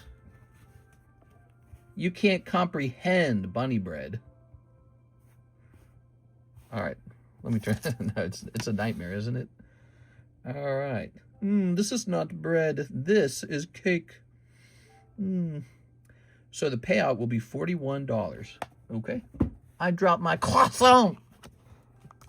Yeah. This will be 41. Okay, there it is. Ta-da! So Anthony sold that item on consignment and didn't have to do any of the work. How nice is that? Anyone who leaves is a traitor. Trader Joe's. Here's Jose Trevino. That's a gym break for 22 if anyone's interested. All right, working on those gym break scores. Jeffrey Trevino. What? Is this your brother? All right, let's try it out. Well, I'm not going to write his name down on the bag. Let's go check for your scorecard, if you have one. I don't like bread usually, but dark rye bread is nice. I'm trying to think of a bread that I did enjoy. I mean, the Golden Corral buns are pretty soft, but they're almost like a donut at that point, you know? They're almost like a donut. Yeah, it's obvious why you like donuts. It's because of the sugar. The sugar content makes the donuts good. Same with cake. Same with cookies. Remove the sugar, and then they're just like, ew.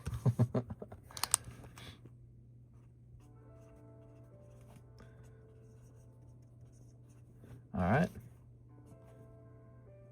Okay. I don't like bread usually, but dark rye. We have the same last name. Oh, you guys are not related, but you have the same last name. Very cool.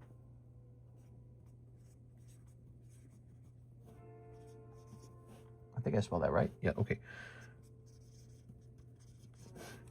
Well, you guys are brothers from another mother then. Good luck, you two. All right. There are a lot of people in here who bring their sibling in. That's why I just assumed you were related. Yeah, that's a common thing for people to introduce their sibling and be like, hey, come play. Don't get me wrong, I love the United States. But referencing Golden Corral for quality is nuts. Oh, Golden Corral is 10 out of 10, dude. 10 out of 10. $40, all-you-can-eat steak, cooked on a grill, not microwaved, cooked on a grill. You can get broccoli, you can get cauliflower, you can get carrots. You can make yourself nachos at Golden Corral. Yeah. Got this. Now, Golden Corral is peak. All right. Here's Raticate. And if you got a janky Golden Corral, I challenge you to go eat at a nice one because there's a big difference. So here's Raticate, and here's Tapu Lele. Round number 1, Jeffrey. Okay, round number 2, Spide Ops. Ooh, 130 is respectable. And Clam Pearl. Okay, round 2, Mr. Jose Trevino. Now it's tied up. Round number 3. Oh, you're You're screwed. All right, there's Squovit. You're knackered? I don't know what the word I was looking for was. All right, there it is. Articuno. It's going to be Jeffrey Trevino's pack. Are you ready for a pack, Mr. Jeffrey? Grills have been proven to be carcinogenic way of eating food. And I love it. Give me some of that cancer. Good. Right into my yummy, yummy tummy. There we go. Oh, give me the microwave instead. Well, you know, they say red meat gives you cancer as well. So why am I eating steak at all then? You know, maybe no steak. No steak, no grilled food, no ham, no hocks of ham. I'll just eat berries and cream. Ooh, berries and cream. Yeah, it's pretty bad. There's so few options. You know, it's like you're allowed to eat boiled chicken breast. Just kill me already, you know? Just, what's even the point at that point? You know, there's this point where it's like, you're living such a constrained life. I'm pretty sure Romans had, like, grilled meat. The Romans get to eat grilled steak. I have to eat boiled chicken breast. That's the future? I don't know, man. I don't know. We need, like, a solution for cancer. That's what we actually need. There you go. Cell mutation gives you cancer, so I avoid it. I'm about to fire up my Weber right now. Like, I think you can eat a little bit of grilled, you know, steak. You're not going to die. I don't go to Golden Corral every week. I go, like, maybe, like, once a month. All right. You ready? Oh, yeah. Being in the sun gives you skin cancer. I went swimming. I got sunlight today. Here's Eero T Master. I'm not trying to dismiss it, but I'm just saying, like, here's Insurrection. Ooh. The Earth King. He looks kind of like a little bitch. Here's Storm of Memories. Ooh, that's cool looking. Airbender Ascension. You have ascended. He's ascended to True Adam. Here's Earthbending Student. Ong's Defense. Unagi Spray. The Boulder Ready to Rumble. Dai Li Agents. The Cave of Two Lovers. Platypus Bear, the Nation Raider, and Turtleneck. Ooh. Somali is like bananas and rice. Some people say that being Somalian is like bananas and rice, but it's not like being bananas and rice. Being Somalian is more like being like bananas and rice. Damn it. I do feel sorry for that girl because you guys don't appreciate the immense pressure it is to be up in front of that microphone, cameras running. You're right, like, go do some public speaking and don't sound like an idiot. And it's not like she practiced or anything, but it was pretty funny, ultimately. Here it is. Didn't exactly, didn't leave the intended or desired effect, perhaps, on the internet. All right, very good. You can give him the card with the old man. You can give him the card with the old man. Which one is that? Eero? You giving him Eero? All right, that's very nice of you. So Jose Trevino will pick up the Eero, and Jeffrey Trevino will pick up all of these. All right, that's cool. Let's find your bag, Jeffrey. I love me plantains. I hear plantains are like almost like a potato banana. Is that true? I've never had a plantain. The problem is I don't like bananas either. Let's see. Oh, that's Jeffrey Yang. I used to eat a ton of bananas when I was a kid. I loved bananas. And then I got older and I'm like, these are like boogers. I'm not eating these. So something clicked in my mind that said, don't eat bananas no more. All right, there we go. Yep, add garlic. You are very welcome. That's 67 IQ working overtime. Yeah. I don't know, man. Don't, what's that saying? Don't throw stones in a glass house. But no, I got you. That subject of IQ is a very touchy one, you know. Condemn a whole race of people because they don't got the IQ or something. There we are. That's why we need genetic splicing. Imagine you could take the top IQ from whoever's got it in the world, wherever they might be, and you could just pass it along. You could replicate it over and over again and just pass it along. That is forced human evolution, which I find that concept, it's like a sci-fi concept, but I find it extremely fascinating. Extremely fascinating. There we go. Imagine humans could rapidly add IQ points to their brain by using third-person gene code in their, you know, the creation of another baby. We are. Ooh, Euro. And let's say you didn't have to do it. It's more like an option. Like you can do it if you want to, maybe you don't do it. But right now it's not an option. So it's that subject's super fascinating. Here's Miss Cactuar Queen. I think I was $4 short. Can you confirm? I think I need to send a little extra. Yep, go ahead and send me that money. I'll let you sit down and do the calculation, okay? All right. The mu was 27, okay? So the mu was 27. Did you see here in Alaska we had 3 senators running under the same name of Dan Sullivan? What? They had the same name? That is very funny. You probably had to use, like, what, middle names? All right, what we got? Mark J. Valerian. Mr. If possible, may I give away my McDonald's Myrodon slab and XY Evolution slabs, and may I do shipping for just my other slabs? Mayhaps. Let me go look. He said Myrodon, and he said XY Evolutions. Let's see.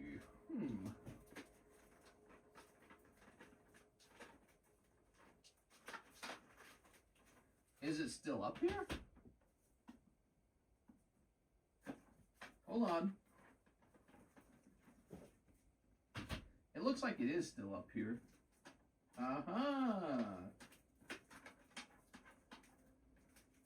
Alright, so Mr. Mark. So, Mr. Mark, we can always sell your cards on consign if you ever want to, okay? Because you can make some money off of these. Gattaca, decent movie. Now, Gattaca was a different thing. With Gattaca, they, like, tested you to see who was genetically superior. Something like that. And if your genes weren't good enough, then they aborted you or something like that. That's not the same as, like, genetics splicing. I'm talking about straight-up genetic splicing. So he's giving these 2 away, I think. Now, I recommend you keep this one. This one graded 10. All right, put that back. All right. So why don't I prep these? We'll get these prepped. We'll get these locked and loaded.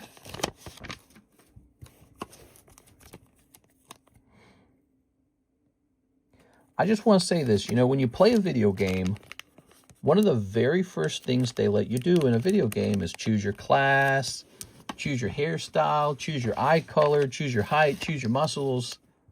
They let you choose attributes like intelligence, dexterity. Most video games do that. We can't do that with humans yet. But that's the key word, it's yet. Wouldn't it be crazy if we could do that with humans? Let's say your baby's being built.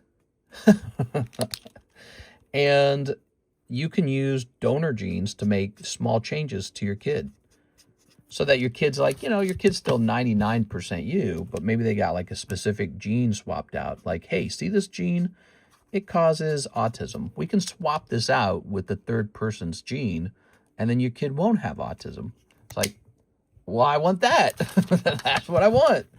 All right, so we got these Mark giveaways. Let's begin one immediately. We'll start with the Myrodon. That's what I want. Give me one of those. But then it gets really fascinating. Like, what if you could add intelligence to your child? Okay, so you're doing a little video game builder, and they're like, see this gene? We've replicated it a bunch. It's from the smartest guy in the world. And you could pop this one in too. Why not? We're just having a ball over here. Like, you know, I would want my parents to do that for me. I would hope that they would do it, right? I mean, there is a sense of pride in knowing that a kid is strictly yours genetically, right? But the idea of, you know, mating with another human is, well, you split genes 50% with them already. So no matter who you have sex with, you're losing half. 50% goes to your wife or your husband. So you're already accepting that your genes will be mixed. That's the entire concept. Your genes will be mixed. So the idea of splicing in a third person with a very specific gene, that's cool. I like that a lot. Super obsessed with the idea of it, and I want to see it someday. And I hope society accepts it too, because I know there'll be a lot of pushback. People will be scared of it. People are always scared of the future. All right, there we go. It's not natural, mister. That's what I'm saying. Wiley Game will come out and say it's not right. So Myra Dawn and Machamp have been donated, and I'm going to update your donation scoreboard because it's the 29th, so you're still getting these in for June. This would be like 18 bucks. He's quite poor. He's not really that expensive, this one. So I believe we had a movie down here. So you had $6.92. What's $6.92 and 18? It's $7.10. But then you've got this one as well. He would probably be about 35, I would say. 35 to 40. I'm going to say $7.45. It's not right. Imagine if there were bargain jeans. What would they be? You mean like jeans that were on sale? What are you talking about? Well, yeah, imagine you actually had to pay money to get these, maybe like exclusive jeans, right? This jean, imagine you could just make your children like sexier. You're like, your kids are going to be more attractive growing up than the other children because you can pay for the attraction upgrade or something. You know what I mean? That's the same as like plastic surgery, but instead of waiting for the child to be born, you get the work done ahead of time so they don't have to get a tricky surgery later. It's very fascinating ideas. All right, Mr. Mark, let's get that shipping for you. Mr. Mark. Like, for example, I think a lot of people, if they had the ability to sort of like video game edit their child and it didn't cost too much, I think a lot of people would choose to make their child, you know, their son or whatever, like 6'4", right? Everyone's saying, yeah, give us the tall kid. I don't want my kid to be short. I read this article that said in Korea, in South Korea, they're doing this thing now where when the child is in like their puberty years, so really important years, they're giving them growth hormone to get them taller. How crazy is this? So now you're going to get growth hormone to make sure that you're taller than the other kids. So you get a better job. Or you get to join that boy band or the girl band or whatever it is, right?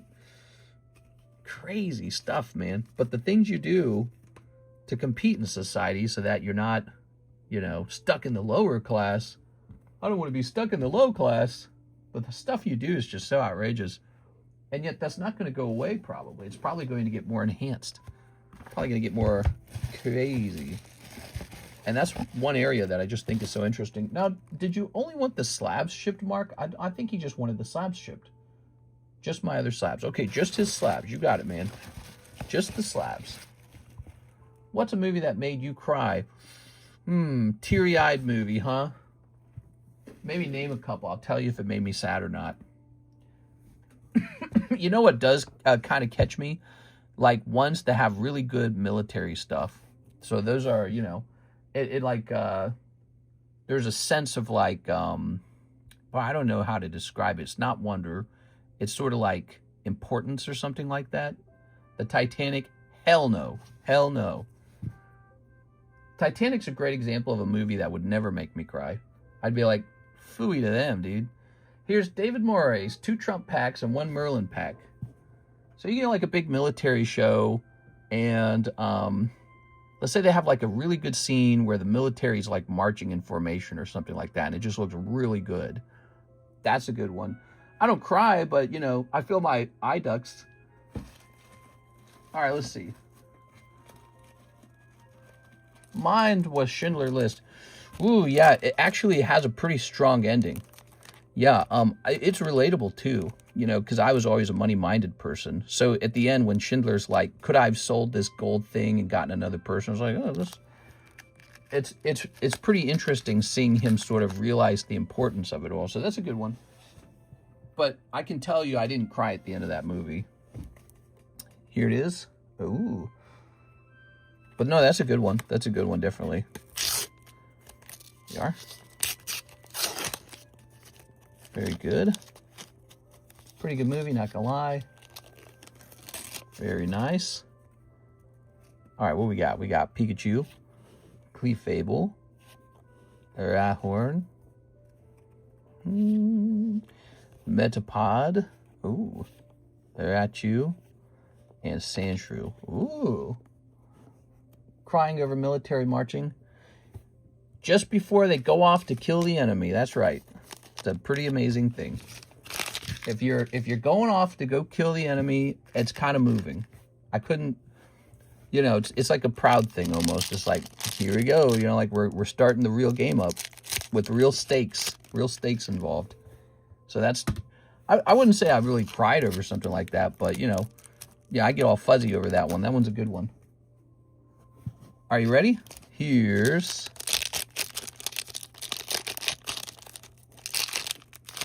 if we could just kill all of them first, we get all the stuff. Playboy. Playboy. Yeah, you know, they do those military marches in like China and South Korea. And it's like, man, I wish we did that. Here's Playboy. It's kind of sad we don't have that stuff in the US. I guess it's like a waste of money or something. But it's like there's very few things in a country where it's like you can express like your sort of military unity. And military unity, that is the country.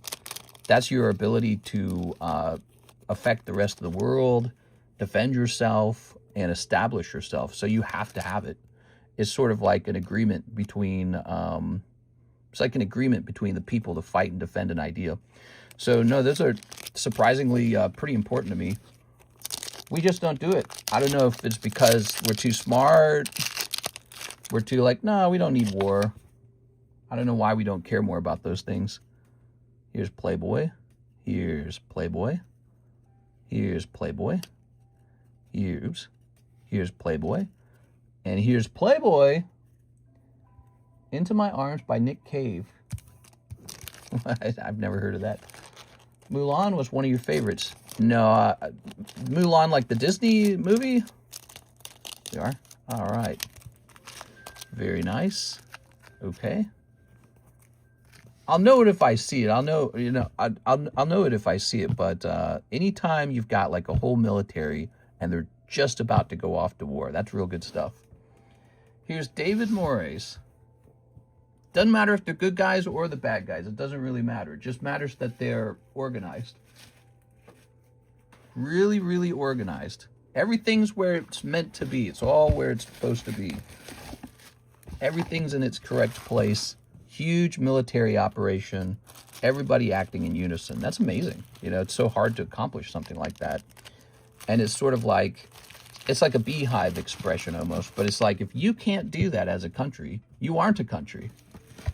You're about to be dominated by somebody who can do it, but you're not a country.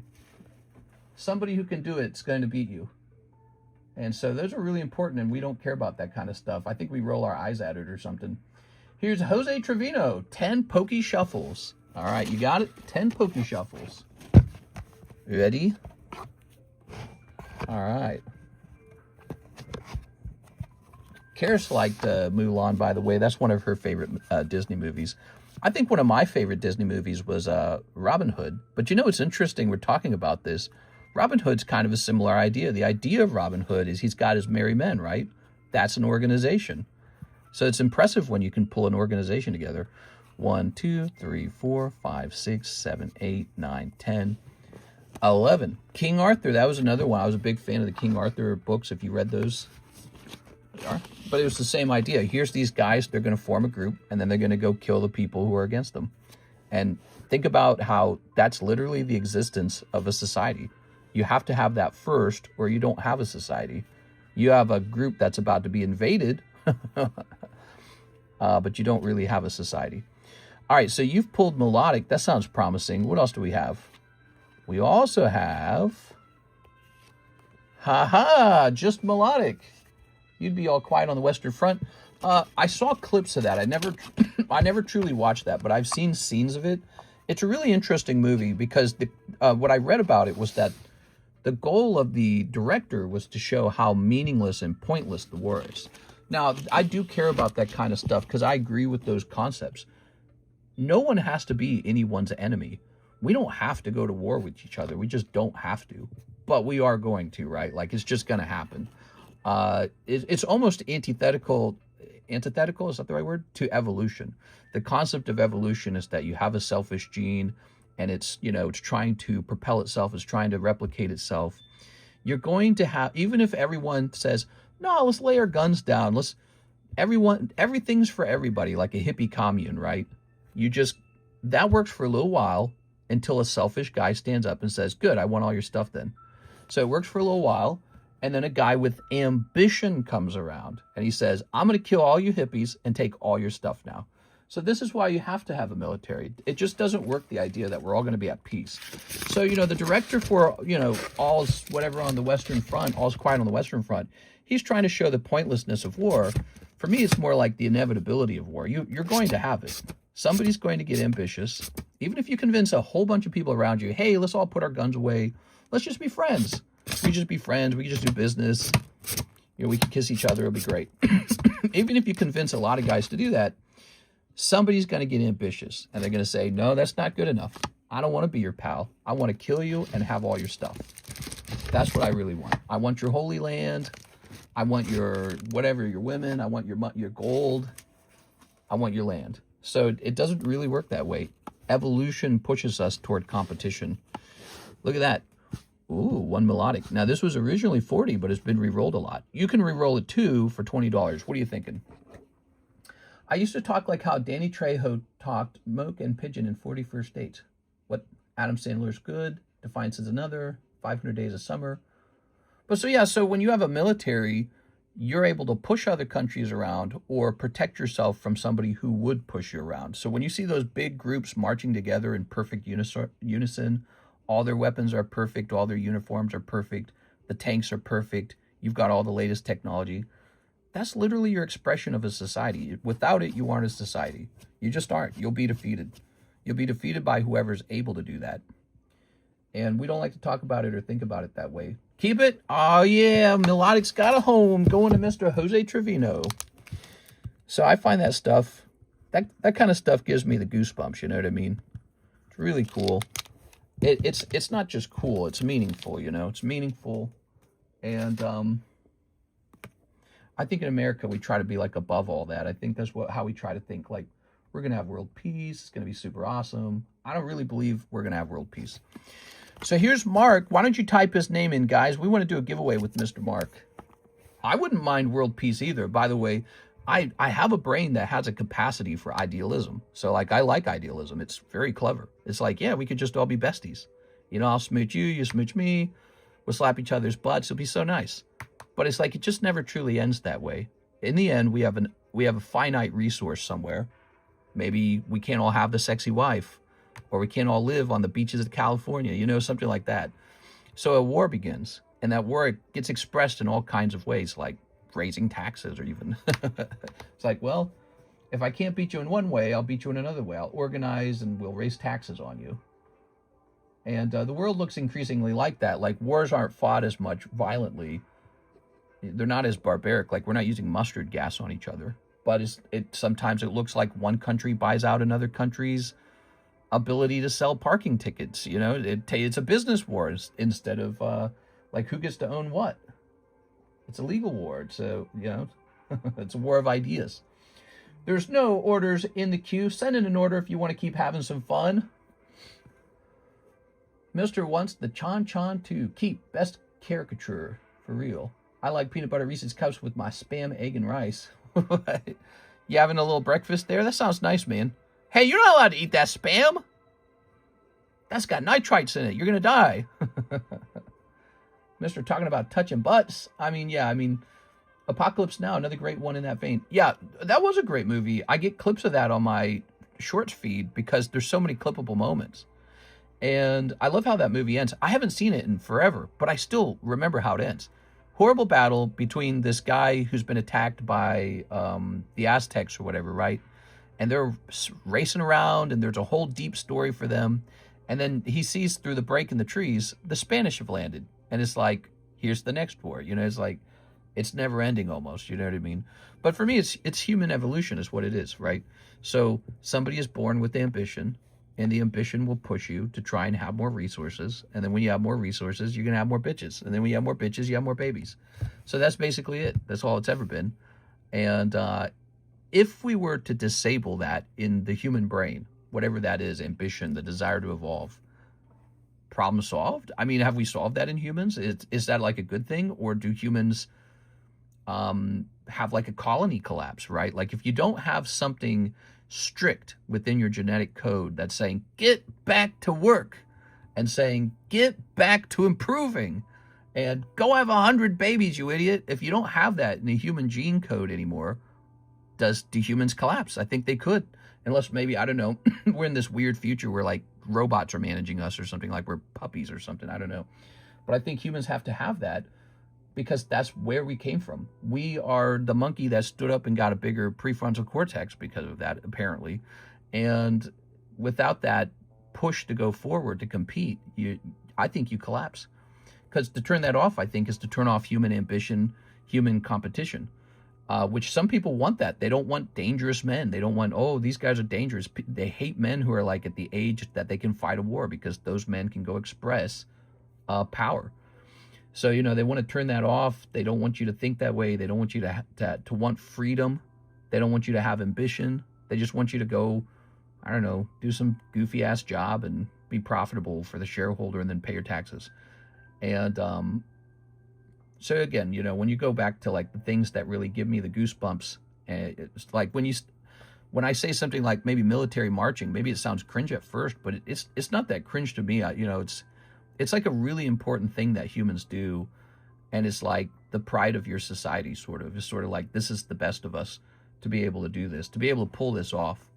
And the Great War in Europe, or the World Wars, that was like a test of who was best, basically. But then again, it was really horrendous too, right? It shouldn't have gone on so long. But no, it's a fascinating thing. It's like realizing you live in this sort of dark reality where there is going to be a competition, and it's going to be pretty horrible. You know what I mean? It's going to be really bad. Mister, that last Airbender pack you opened for the last pack battle, you pulled an Earthbender student. It's a $30 common card because Magic forgot to print it in the normal set. Collector pack, the only way to get it. Nice, dude. Wow, sounds like he got a great deal on that because he only paid $22 for the pack. I did enjoy We Were Soldiers because a Vietnam vet told me that's how it was, like when he was there, and it gave him the chills. Yeah, and the stakes are real in war. You know, it's either you live or die. Ukraine and Russia are doing it right now. It's just a big waste of money. It's a waste of lives. And yet it's probably just going to happen. It's going to happen again. It's going to happen again. It's going to happen again. And it's the expression of human evolution. That's what it is. Humans are trying to evolve. They're trying to get all the resources. It's an expression of human ambition. And you could turn the ambition off, and then we could all just be pals and kiss each other and, I don't know, wear like tutus on our fannies or something like that. I don't know. But it's just, that might work for a while, and then one guy's going to get really angry and he's going to stand up and say, you're all pretty weak. I think I can just kill you guys and take all your stuff. That's what'll happen. It'll happen. Some guy, some jerk, some guy nobody likes, a real nasty person will just wake up one day and realize he can take everything. And I think that happens around the world. And there are some countries that want to sort of be passive and not do anything and hope that it goes by. And then there's other countries that want to be the most involved in it. And your goal as a country is to just make whatever the smartest decision is next, I suppose. Cyborg evolution is next. Hopefully. Yeah, hopefully cyborg evolution. But, you know, we mentioned in the middle of the stream at some point, I was talking about, so there's no orders in the queue, by the way. I was talking in the stream about human evolution, and I think about that kind of stuff all the time. I think about it constantly. Like, why doesn't the government right now have a program, like a breeding program? Like, imagine society could vote on whoever was most beautiful. So we pick a woman out to be most beautiful, and we pick a man to be most beautiful, right? It's just like something we voted on, democratically voted on. Who cares? So you pick somebody to be the most attractive. So if you've identified who the most attractive people are, why don't we have a program where they freeze their sperm and freeze their eggs for the rest of society so that the government can sell these off or whatever it is we do with them? But we should be replicating the best of us. And that's a form of evolution as well, to sort of select the gene that's most impressive to everybody. But we can do that for other important things too, like maybe the person who's healthiest, maybe the person who lives the longest, maybe the person who has the highest IQ, maybe the person who solves all the problems. We should be harvesting their sperm and their eggs and freezing it and using it, whether to create government babies or maybe to just have it be allowed to be sold on a market for people who want to have a child using that, you know, using that code or whatever, that gene code. But the government doesn't do anything like that, or at least I don't think private businesses really have anything like that yet. And we don't have gene splicing really being done at any kind of scale either. And it seems to me like this is it. This is the final frontier for humans. That is the ultimate last step for society, is to reach this point where we're editing the starter character. We need to be editing the starter character so that we can play the game as best as possible, right? That's how you min-max your build, right? You guys know those terms if you're gamers, min-maxing. You can't min-max your build. Wow, this is so nice. You can't min-max your build if you started with bad stats at the very beginning, and that would be birth, right? You don't want to start with bad stats. You want to start with optimized stats. So this is going to be Finn and Jake. Anyways, I'm not trying to convince you guys or anything. It's just something I think about a lot. We're going to say, how about Finn? This is Finn's, right? Let me look at it again. Yeah, Finn Weiss signature. That was Apocalypto, Mel Gibson's movie in Mesoamerica, but yeah, in the end, they're just going to be killed by the conquistadors. Their apocalypse did come. Yes. It's a great movie. All right, so Finn and Jake. I don't have a Jake the dog that matches this Finn, do I? Because I feel like if I do, they should be sold together. We can all live together. There we go. So I'm pretty sure there is a Jake the dog somewhere, but I don't know where it gets stored. So I need to go looking for it, and I need to combine them.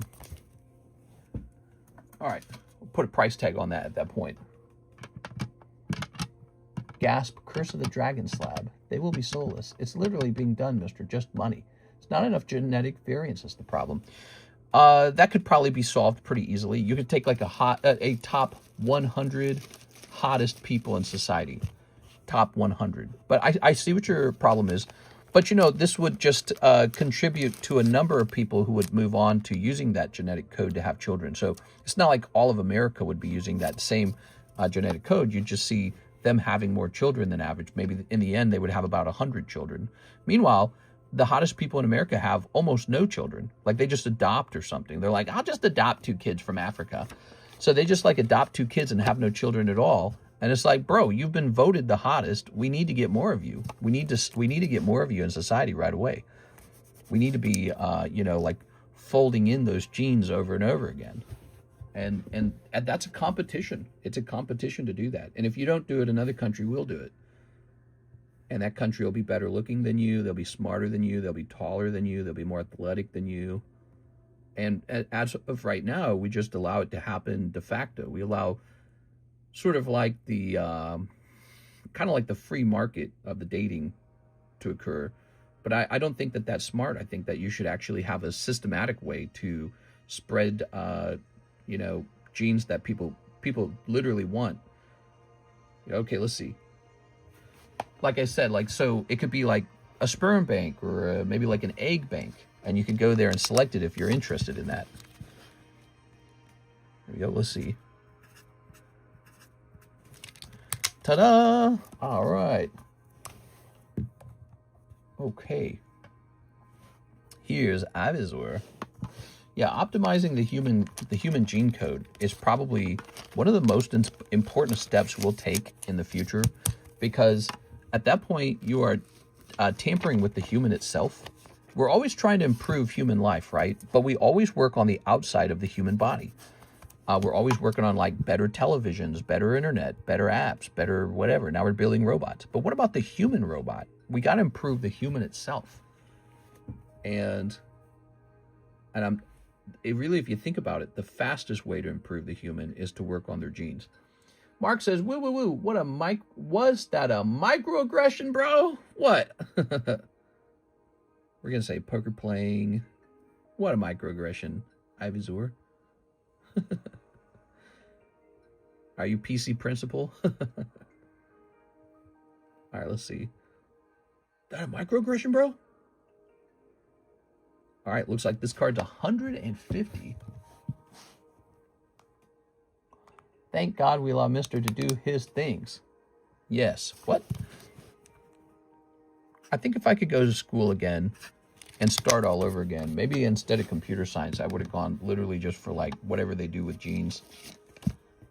It's something that is just super, super, super fascinating to me. Oops. All right. Ooh. Missing the Liver King and his sold advice. Yeah, where's the Liver King? Liver is king. What does Liver King do on Saturday? Primals need to know. All right, let's see. So this card is in Japanese. And so we're going to look for the Japanese version. And here it is. And it's a $65 card. What time is it, by the way? It's 4:53. Ooh, okay. Kind of a lighter stream. Not super busy tonight. Just a chill Sunday stream. Parasites went to Liver King's head. Yeah. Yeah, he went pretty bonkers, huh? Joe Rogan kind of did take him down. That's why I wanted to get on the Joe Rogan podcast. I think getting himself onto the podcast would make him feel like important or something. Because it was really Joe Rogan. If you recall the timeline, Liver King's kind of exploding online, right? He's doing really well. And then finally, he gets Joe Rogan talking about him. Joe Rogan finally says, nobody's that big and it's natural. That's what he says, right? Remember this? So Joe Rogan says, this guy's fake. He's not that big naturally. There's just no way. He says no one is. And it's a big accusation, actually. And the reason the accusation is so strong is because shortly afterwards, it turns out Joe Rogan was right. Liver King is forced to admit that he was taking steroids. Lots of them. Not like a small amount of steroids. This guy was the steroid king. So he's out here selling like his lifestyle. Oh, you just need to eat raw liver. By the way, we sell powdered liver over here. We sell, you got to follow our formula. So he's out there selling his, become like me, a stud. You could be rich and have a hot wife. His wife is very sexy, by the way. She's so sexy. You could have a hot wife and sons and, you're going to have a big house and be on the lake and liver is king. He's saying all this crap. Joe Rogan says the abs are fake. You can't be that big without steroids. And then he's forced to come out like a month later and say, yeah, it was all fake. My bad. I let you down. But the thing is, maybe he was hoping that by coming forward like that, it would perhaps save his brand somewhat. And it definitely did not. His channel, his attention collapses shortly afterwards. So I think, if he really was building a following of people who truly believed in his whole like ancestral tenets and all that crap, if they were truly believing that stuff and following him for it, the revelation that he was taking steroids was a big beatdown for that image and for that brand. And then he just kind of goes crazy for a while. I think his views they plummet. So he goes from this rising star on the internet to just plummeting views, and it's just unsavable or something. I don't know. And so I think that his content gets increasingly crazy, like unhinged. And then it ends with him wanting to get on the Joe Rogan show. And so maybe he sees that as sort of like his next chess move. Like, okay, Joe Rogan's the guy who took me down, but if I can get Joe Rogan to like me on the Joe Rogan show, then, all my bros will come back or something. Like maybe I'll recapture that audience, that specific group. And Joe Rogan snubs him. He doesn't want him on. So Joe Rogan won't have him on the show. And then, so the next thing he's doing is he's trying to force Joe Rogan to get him on his show, Like maybe by calling Joe Rogan out enough, Joe Rogan's going to man up and bring me on or something. And that doesn't happen either. Joe Rogan is just like, he just doesn't respond. So I feel like Joe Rogan just crushes this guy, and then he gets put into jail. He gets jailed for stalking or something like that, wasn't it? Which is a pretty serious crime. You're not allowed to stalk people. He gets jailed for that, and there's videos that have been released now of him while he was in the jail, and it's just such a fun story. I don't know. Somebody made like a short documentary about the Liver King, and that wasn't exactly flattering either. It's I can't feel bad for him because I do think all the craziness he puts on is just his skill at social media. I don't really believe very much of it. I mean, if it is true, he's just fried, right? But I believe a lot of the extra dramatic stuff he's doing, that's just a social media plan. I think he's probably a guy who does a lot of planning. He does a lot of thinking, I suspect, you know? And it's all fake, dude. It's all fake. I think all of the craziness is all intentional. He's trying to get attention. He's trying to hold that attention so he can keep selling his product. Here we are. Keep living that life, that good life. All right, let's see. Missing the Liver King is solid advice. It's Sunday, by the way. Parasites went to its head. Monday now. I like liver and onions. Powdered. I did have some liver at a buffet. What was it, like 2 years ago? It was so gross, dude. There was nothing yummy about it. I was like, nah, I'm out. Content creators need to chill sometimes. What do I know? Dan Blazarian, wanting a rifle to fight with in Las Vegas. Liver King wanting to fight Joe Rogan. What? I don't know the Dan Blazarian guy. Isn't that the super anti-Semitic guy who has like 20 girlfriends and he's all ripped? That guy does not like Jews. He's like, they're evil. Every time I saw that guy, I was like, damn, dude. He's like super ripped. He plays, he gambles, and then he's just got like a bunch of Instagram models that come with them on his private plane.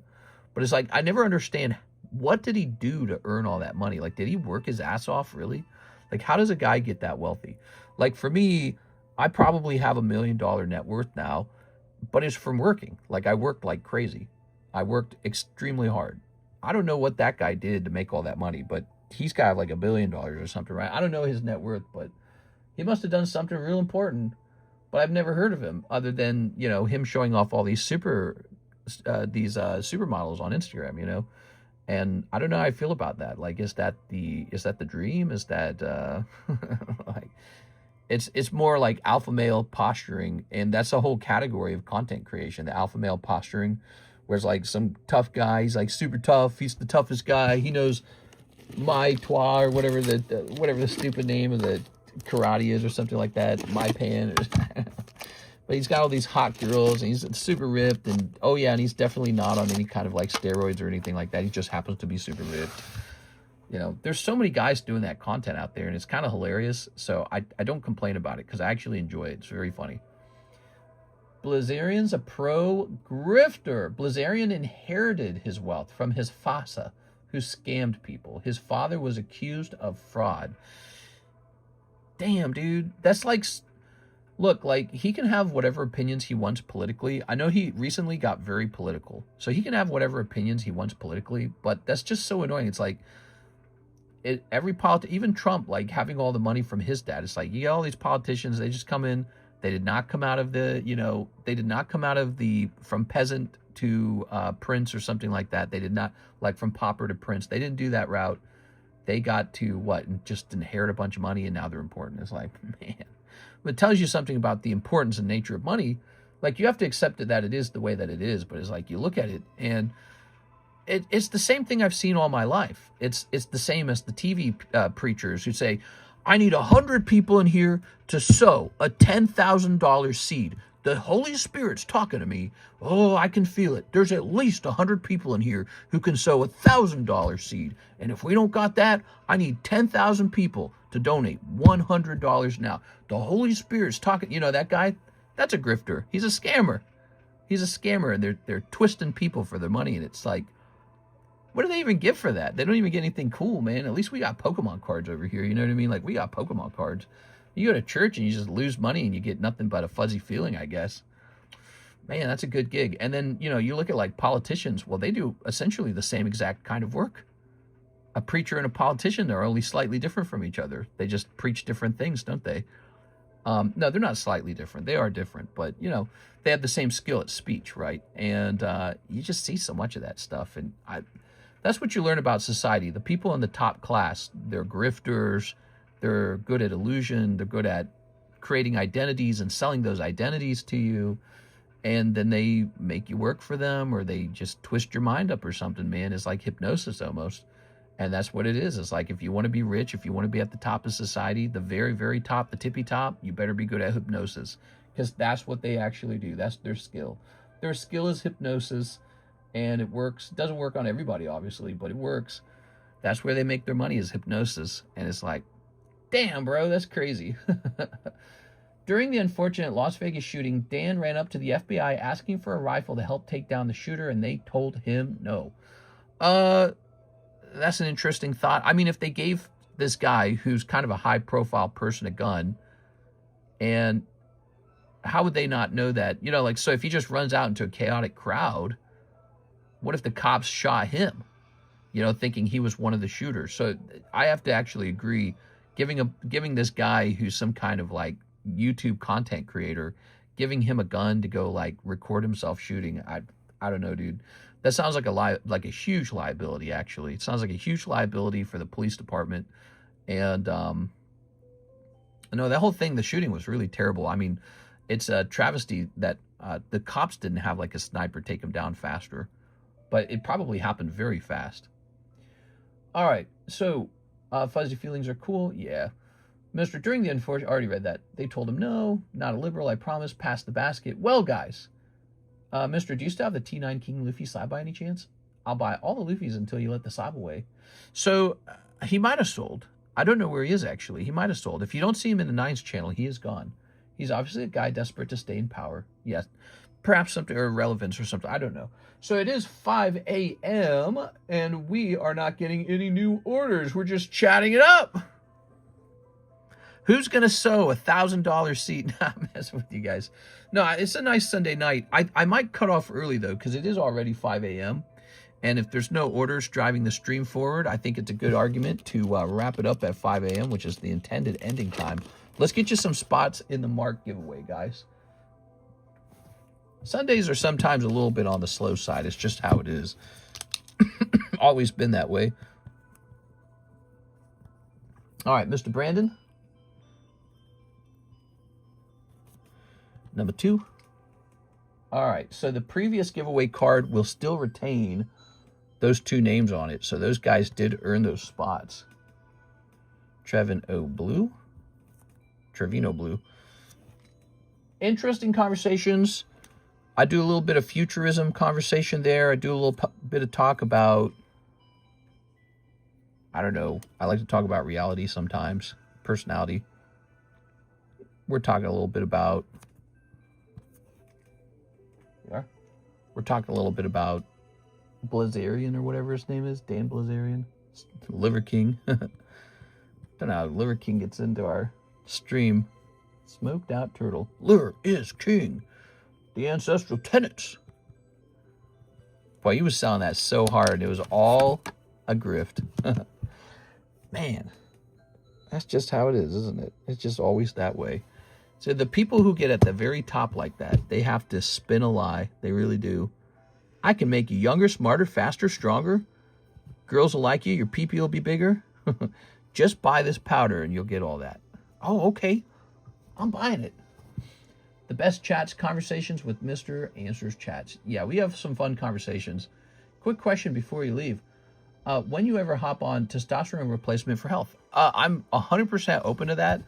The doctor would have to recommend it, and then suggest it. And same for women. Women, I hear, are increasingly they're getting on estrogen replacement as they hit menopause. I'm all for it. I'm all for all kinds of medical interventions. So, there's some people who don't like plastic surgery to look more attractive. I'm for it. If you can use your money to make yourself more competitively attractive looking in society, you should do it. And so when it comes to all that stuff, like Jeff Daddy Bezos, right? He's all of a sudden he's ripped. He's older than he's ever been. He's just like ripped. That guy's definitely on testosterone. Now, if it turns out that gives you prostate cancer or some other kind of cancer, I'm against it. So you shouldn't trade looks for cancer. Well, maybe some people don't care, but yeah, you should be careful with that stuff because hormonal treatments, they can cause, I'm pretty sure they can cause cancer. So I don't know. I'm not an expert on that kind of stuff. I don't know much about it. Also, it can cause perhaps your balls to stop working too, right? That's the other thing. So you don't want to shrivel up your balls or anything like that. But if a doctor recommended it one day, like if a doctor said, hey, this will be healthy for you, I'm open-minded. I'm all for, technology and medicine. So technological medical kind of stuff is very fascinating to me. That was why I wanted to try the Wegovy. And you know what? It's kind of working. I've lost like 10 pounds and Normally, I would have gained about 4 pounds. That's my trajectory. So I usually gain about 1 pound a month. And instead of gaining anything, I lost 10 pounds. And so it works. It's like changed my physiology for digestion. It's really interesting. Like I said, today I had like one large meal and that was it. It's like I'm fasting almost. Normally I'd have 3 full meals, breakfast, lunch, and dinner. And it's just really effective. So yeah, it's definitely fascinating. And as for that testosterone replacement stuff, it's like, as long as it's good for you, even if it's a little bit bad for you, maybe you just want to look young and sexy and you want to die sooner. I don't know. You know, that's the funny thing you were mentioning, like the grilled steaks. Remember that? Well, you know, it's weird. If I ate nothing but olive oil and broccoli, I'm still going to die. No amount of broccoli and olive oil will let me live forever. So it's more about, do I want to live slightly less and enjoy the steak? Of course, the question is, how much time am I giving up? Like, if I got colon cancer at the age of 40 and it's because I ate too much ham and too much grilled steak, that's a tragedy. You know, horrible decision. But if I just make it to 75, maybe it was fine. I don't know. So it's really tricky. It's hard to answer the question, isn't it? What do you want to trade off to look better or to be stronger? It's a really good question. But, you know, you get like the bodybuilders, they're all jacked up on, you know, steroids and everything. They love it. But I don't know. Those guys are a little too obsessed for me. I think many doctors would tell you not to get into it. But if a doctor ever told me that it was good for you, I'd be like, okay, well, shoot me up. You know, let's get it done. TCC looks maxing Dubs. You would never get it from your retail doctor, though maybe you should have your testosterone checked. Vegas was crazy, guys. Supposedly was just bringing up an entire arsenal through the hotel elevator. I got advice when I was in my 40s and have been on it for 20 years. Never felt better. I'm able to do more workout. Work out more, and provide for my family in my 60s. Yeah, I mean, so we get the very most testosterone at like 18, and then men don't really hit menopause. For men, the way it works is every year they gradually lose testosterone. So you're right, like at 37, I probably have like half the testosterone left that I used to have at 18, because that's normal. That's actually how it's supposed to be. And yeah, so, you know, maybe curbing that up a little bit, fixing that up a little bit, could make a lot of sense. I don't know much about it. I've never asked about it. I don't know if there's like an optimal age to consider it. And again, I don't know if there's like actual truly risks like prostate cancer or something like that. Like, man, I do not want prostate cancer. But yeah, I mean, if it ever made sense, I'm never against technology and I'm never against medicine. I'm always interested in those things, like an experiment. You know what I mean? Hank Hill got tussed. I love that episode. That's a great episode. Do you have a Poncho Pikachu? I've never liked the way those cards looked, so I've never contributed to them. I've never bought them. I've never put money into them. I have a lot of other fascinating cards, but I'm not a Pikachu fan. But also, I just don't like Poncho Pikachus. I think they're ugly. Apparently, I'm wrong, because they're very expensive. So somebody out there loves Poncho Pikachu, but it ain't me. It's somebody else. If you get it from a doctor or clinic, you are supervised and there are no risks, but you will most likely be infertile. Oh, okay. Well, you know, Karis and I have 11 embryos, frozen embryos from the IVF. How crazy is that? Like, if I had enough money, which I think I do, I could just hire a surrogate and have a bonus baby or something. And, you know, I've been thinking a lot about how crazy that actually is. I wonder if I could go to like a sperm bank and just freeze up a bunch of sperm and then just be one of those crazy Chinese guys who has like 100 kids one day. How would that even work, though? You'd be financially responsible for them. If you did that at like 70 years old, you'd die in like 5 years, and then somebody else would be responsible for them. Isn't that fascinating? Like, obviously somebody has to pay for them. They'd have to figure it out themselves. I don't know exactly what happens if you are 80 years old and you have like 2 surrogate children, you spend your last dollar doing it, and then you pass away. Somebody else is raising those babies. But you've done it. The genes have been passed on. Isn't that fascinating? So that's a really fascinating thing too. I don't know. It's those kind of things are very interesting to me. None of it really matters, right? We're all just going to explode, right? The sun's going to explode. So yeah, I don't know. I think about those things all the time. It's like a video game, and it's a very interesting game to me. I'm gonna hop off, guys. I thought I had infertility once. I love my boy. Oh, that's very quick. That's very cute. I'll see you guys on the hippity hop. I'll see you guys on the flippity flop. That's what Michael, I'll see you guys on the flippity flop. Yeah, I'm going to see you guys on the Monday daytime stream, okay? I'll pass on my slacks. Your slacks? That's very generous. I'll see you guys very soon, okay? I'm going to go to bed. I got to go sleep.